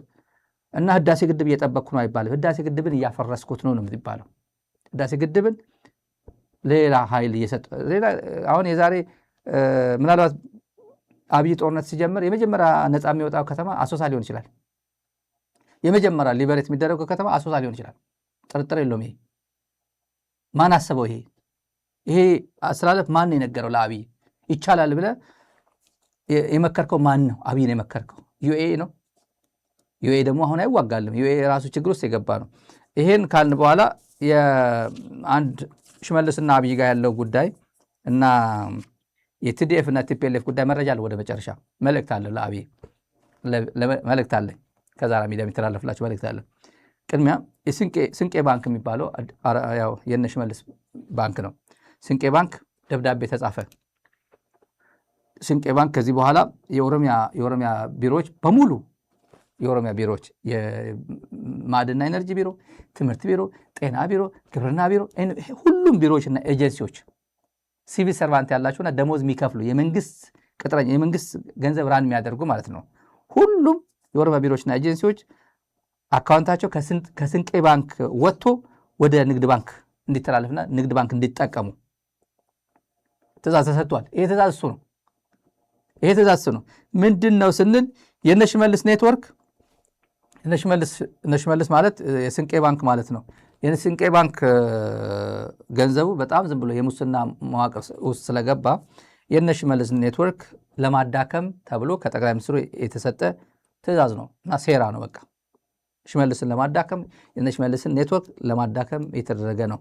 የነገሩን ነው እንግዲህ ከምንጮች ነን የሚሉ ወደ አዲስ አበባ ያሉት ሆን ብለው ሽመልስ ትንሽ የማይነካ ጠንከር እያለ ስለሆነ የእነ ሽመልስ ቡድን እነሱን ለማዳከምና እንደ ስቴት ካፕቸር የሚመስል መልክ እየያዘ ስለመጣ ሀብትም ምኑ እያገበሰበሰ አገሪቱን የተቆጣጠረ ስላለ ይሄ ቡድን እነሱን ለማዳከም ብሎና ጥርስ እያወጣ ነው አሉ። የሽመልስ ቡድን ጥርስ እያወጣ ስለሆነ ጥርሱን ለመንቀል ፈልጎ ነው አሉን። ለምሳሌ አሉን የኬኛ ቢራ የሚባለው ኬኛ ቢራ 25 ቢሊዮን ብር ከኢትዮጵያ ልማት ባንክ ተበድሯል። የሰማነው ምንጫችን የነገረን እሱ ነው። ኬኛ ቢራ የእነ ሽመልስ ማለት ነው አሉ። የ25 ቢሊዮን ብር ከኢትዮጵያ ልማት ባንክ ተበድሮ ይሄ ብድር እንዴት ይመለሳል አይመለስም አይታወቅም። ግን የስንቄ ባንክ ከዚህ ጋር ተያይዞ ነው። ስንቄ ባንክ ከዚህ በኋላ ለመንግስት ሰራተኞች የሚከፈል ወይም የመንግስት አካውንቶች ከዛ ወጥቶ ወደ ንግድ ባንክ እንዲገቡ ብሎ አብይ ትእዛዝ ሰጥቶ የኦሮሚያ ፋይናንስ ቢሮ የጻፈው ደብዳቤ ነው አሁን ስክሪን ላይ ያሳየናችሁ። ቀጥለን ተመልካቾች የባንኮች ዝርፊያ ከሱ ጋር ተያይዞ የባንኮች ዝርፊያ አለ። ብድር በቀላል ነው የሚገኘው። አሁን ባለሀብቶች ስንጠይቅ ቀላል ነው ብድር እና ሼር ነው የምትወስደው ወይ ሩብ ነው የምትሰጠው። አይመለስም ላይመለስ እየተባለ ዝም ብሎ ብድር ዘርፎ እንደመውጣት ማለት ነው። የማይሰማ ነገር የለም። ባንኮች አካባቢ ያለው ጉድ ነው። ማናጀሮች ኦልሞስት ግማሽ ለግማሽ ነው እንትን የሚያደርጉት ያለ ብዙ ማስያዣ ድሮ በጣም ብዙ ፕሮሰስ የነበረው በቀለል አድርገው የዝርፊያ አካል አድርገው ሀብት እየዘረፉ ነው። ባንክ አካባቢ ያለ የብድር ነገር ማለት ነው። በጣም ከበድ ያለ ገንዘብ ለማናጀሩ እና ይሄን ፋሲሊቴት ለሚያደርጉ ኦፕሬሽናል ክፍል አካባቢ ያሉት ይበጥሳል፣ ገንዘብ ይሰጣል። ብድር በቀላሉ ነገር ይዘው ይወጣሉ። አሁን ያለው ችግር ያው መንግስት እየፈረሰ ነው የሚለው ስሜት ስላለ ማለት ነው። ከዚህ ጋር ተያይዞ ቀደም ብዬ የምክክር ኮሚሽን ጉዳይ ስናወጣ ከክልል የመጡ እነዚህ ለምክክር የመጡት የት ነው የሚያረፉት ብላችሁ ጠይቁ። የት ነው ያረፉት? ሆቴሎቹ እዚህ ሆቴል ነው ያሉት እና ሆቴሎቹ በግድ መንግስት ነው ሴት ያደረገው ዋጋ። እገሌ ሆቴል ይሄን ያክል በራሱ መንግስት ያው የሆቴሉ ዋጋ ይታወቃል። የሩም አንድ ማንም ሰው ሲመጣ ሌላ ተራ ሲቲዝን ወይ ነጭ ሲመጣ ይታወቃል የሆቴሉ ዋጋ። ለዚህ ምክክር ግን ሀገራዊ ግዳጅ እንደ ሀገራዊ ግዳጅ ግዴታ አለብህ እየተባለ 15,000 ብር የሚከራይ በቃ 6,000 ይበቃል ይባላል። 6,000 ፐር ናይት ነው ለአንድ አልጋ 6,000 ለዋቸው 15,000 ኖርማል የሚከራይ ሊሆን ይችላል ወይ $100 ወይ $150 የሚከራይ ሊሆን ይችላል። መንግስት ራሱ እየተመነ በሙሉ ከክልል የመጡትን እዛ ደርድሯቸዋል፣ አስገብቷቸዋል። ከዛ ምን አሉን የደረሰባቸው ነው። ለምሳሌ 8,000 ብር ብሎ ከተስማማ 2,000 ወይ 1,000 ለደላላው ነው፣ ለመንግስት ባለስልጣን ነው። አንድ ቦታ 40 ቤድ 40 ክፍል 40 ሰው ከተመደበ አንድ ሆቴል ላይ ብዙ ማዕት ሰው ስለሆነ 4,000 ናቸው አይደል? በየቦታው ነው የተበተኑት። 40 ለምሳሌ ከመጣ በየቀኑ ከአንድ ሆቴል ከዛች ሆቴል ለዛ ሰው 40,000 ወይ 80,000 ይገባለታል። ወይ 2,000 በቤድ ከተሰጠው ሚኒማም 1,000 እንኳን ቢሰጠው 40,000 ሰውየው ያገኛል። ከዛ ባለ ሆቴሉ የደረሰባቸው ነው የነገሩ። እኛ እንደዚህ ነው የምንሰጠዋል እና ሰዎች ይታወቃሉ። እናውቃቸዋለን። የግድ ነው ማን መንግስት አያውቅም። ከነሱ በየቀኑ ይሄን ነው የምናስገባላቸዋል። ፕላስ መንግስት ራሱ እየበደለን ነው ያለ ዋጋው በቃ አገራዊ ግዳጅ ነውና ዝም ብለህ ተቀበል ተብሎ እየሰራን ነው አሉ። ሌላ ብልጽግና ለፋርሴ ቡላ የሚነግራቸው ተመልከቱ።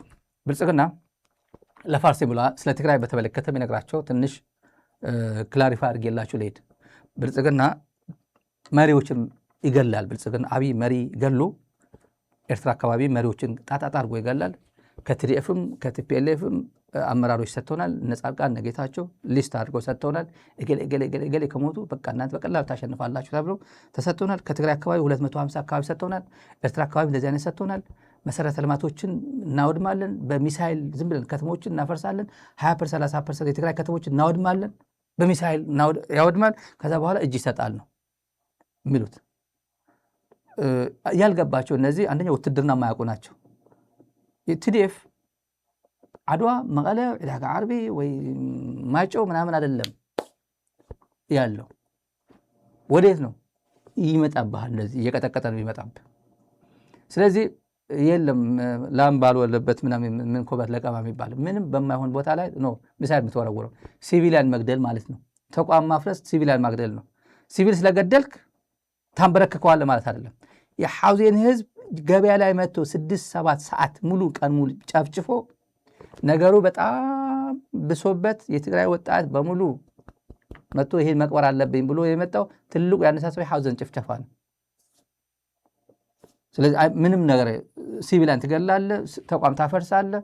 ከዛ ወታደር ውጤት ገላለም። ይሄ አሁን ከተኮስ ወታደር ጋር ተኩሳለህ ወይ ነው እሱ። እንደዛ ካረክ ወታደር ነው። ለዚህ ነው ገጥመሃል የሚባለው ቋንቋ አለ።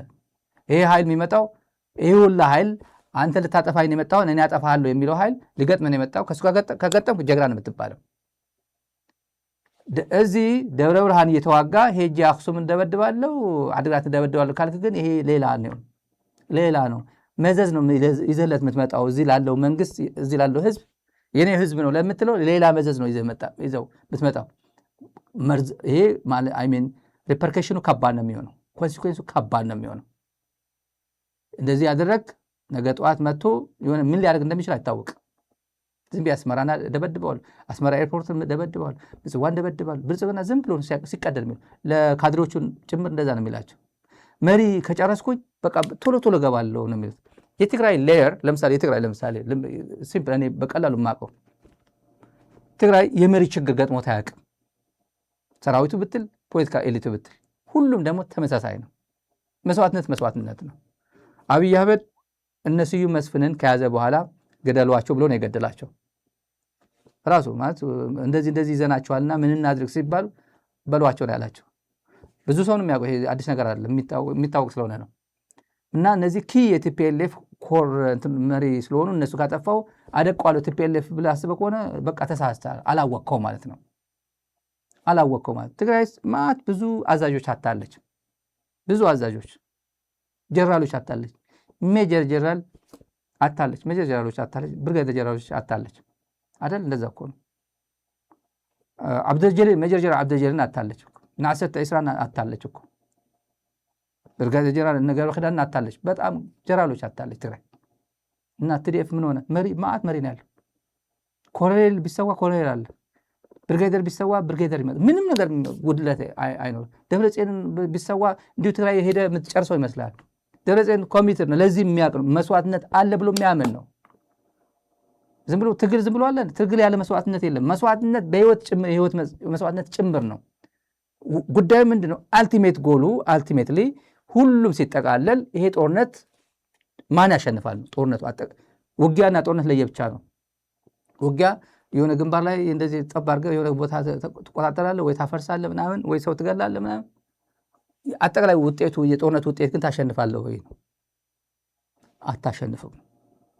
ለዚህ ነው መሪ ገድዬ አሸናፊ ሆናለሁ ብለህ ያሰብክ ጊዜ ያኔ ነው የሞትከው። ትግራይ ብዙ ሌየሮች አሏት። የኢራን አይነት ተመክሮ ተመልከቱ። ኢራን ብዙ ሌየር ነው ያጣችው። አንደኛው ሌየር ደረጃ ይሄ ከሞተ ሁለተኛ ከሞተ ሶስተኛ ከሞተ አራተኛ ተብሎ ቁጭ አድርጎ ማአት መሪ ነው ያጣችው ኢራን አይደል? ማአት መሪ ተሸነፈች። ያያችሁ ነው። የትግራይ ተመክሮ በጣም ብዙ ነው። ሎካላይዝ እናድርገውና ትግራይ ብዙ ተመክሮ አለው። ብዙ መስዋዕትነት እየከፈለ ኮማንደር እንኳን ሞቶበት ኦፕሬተር የሚያዋጋበት ሰራዊት ነው። ኦፕሬተር ነው፣ ግን ተሞክሮ ይወስዳል። ከማን? አዛዡ እንዴት አድርጎ ኮማንድ እንደሚሰጥ ምናምን ሲያር አዛዡ ሲሰዋ ኦፕሬተር አምጥቶ ሬዲዮ አንስቶ ያዋጋ ታሪክ አለ። በህወሓት ታሪክ፣ በቲዲኤፍ ታሪክ አለ።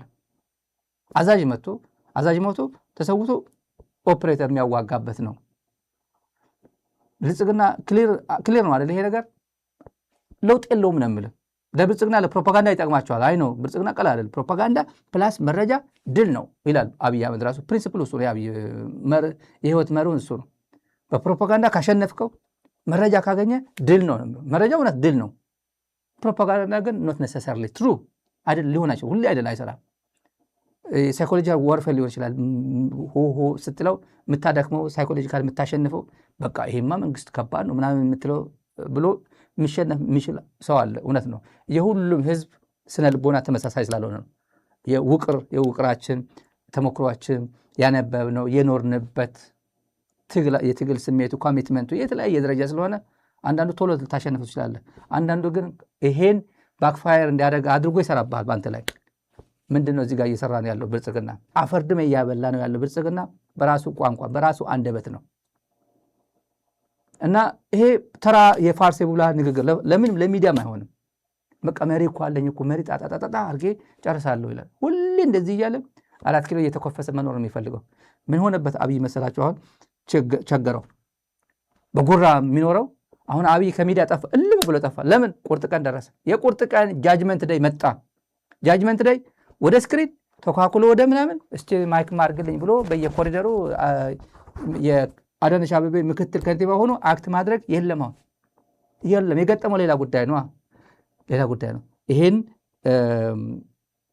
እንደ ሌሰን ነው። ይሄ ሌሰን ነው። ዝም ብሎ ትልቅ አጀንዳ አይደለም። ግን ለፕሮፓጋንዳ ለፋርሴቡ ላይ ይጠቅመሃል። ለሌላው ግን መሪ ገድዬ ቶሎ በቃ ሰላም አገኛለሁ ብሎ የነገሩ እነዚህ ድኩማን ከትግራይ የተጣሉ ምርኮኞቹ አዲስ አበባ የሄዱት ምርኮኞች እንደነ ጻድቃን የመሳሰሉ ምርኮኞች ለገንዘብና ለስልጣን ተማርኮ አዲስ አበባ ያሉት ያንተን ጫማ የሚልሱ እነሱ አይደለም የትግራይ ገጽታ፣ እነሱ አይደለም የትግራይ ስታንዳርድ። ትግራይ ሌላ ቻፕተር ውስጥ ነች። ቲዲኤፍ ሌላ ስራ ላይ ናቸው። ምግበይ በጣም ቢዚ ነው። ልንገረው ብዬ ነው። በጣም ቢዚ ነው። ቢዚ የምልህ ስብሰባ ላይ ምናምን እንዳይመስልህ ቢዚ ነው። አንተን ያው ለመሸኘት ነው ቢዚ ሆነው ይሸኛል፣ ደግሞ ይሸኛል። ፕሮግራማችን በዚህ እንዘጋለን። ተመልካቾቻችን ለነበረን ቆይታ እናመሰግናለን። ሳብስክራይብ አድርጋችሁ እንግዶች ከሆናችሁ ሳብስክራይብ አድርጋችሁ ኖቲፊኬሽን ምልክቱን ተጫኑ። በተረፈ ይሄን ሚዲያ ደግፉት። ይሄ ሚዲያ ድጋፍ ያስፈልጓል። በሳተላይት የሚተላለፍ ህዝባችን ጋር ለመድረስ ሌት ተቀን የምንለፋው በዚህ ነው፣ ለህዝባችን ስንል ነው። ስለዚህ ሚዲያችሁን በተለያየ መንገድ ደግፉ። ስክሪን ላይ ባለው ካሽ ቁጥራችሁ ሁሌ ደግፉ እንላቸዋለን። በዛ ለነበረን ቆይታ እናመሰግናለን። ስለምንደግፉ ደግሞ እጅግ እናመሰግናለን። ደግፉ። ሳብስክራይብ አድርጋችሁ ላይክ ማድረግ አትርሱ። ስትወጡ የነገ ሰው ይበለን።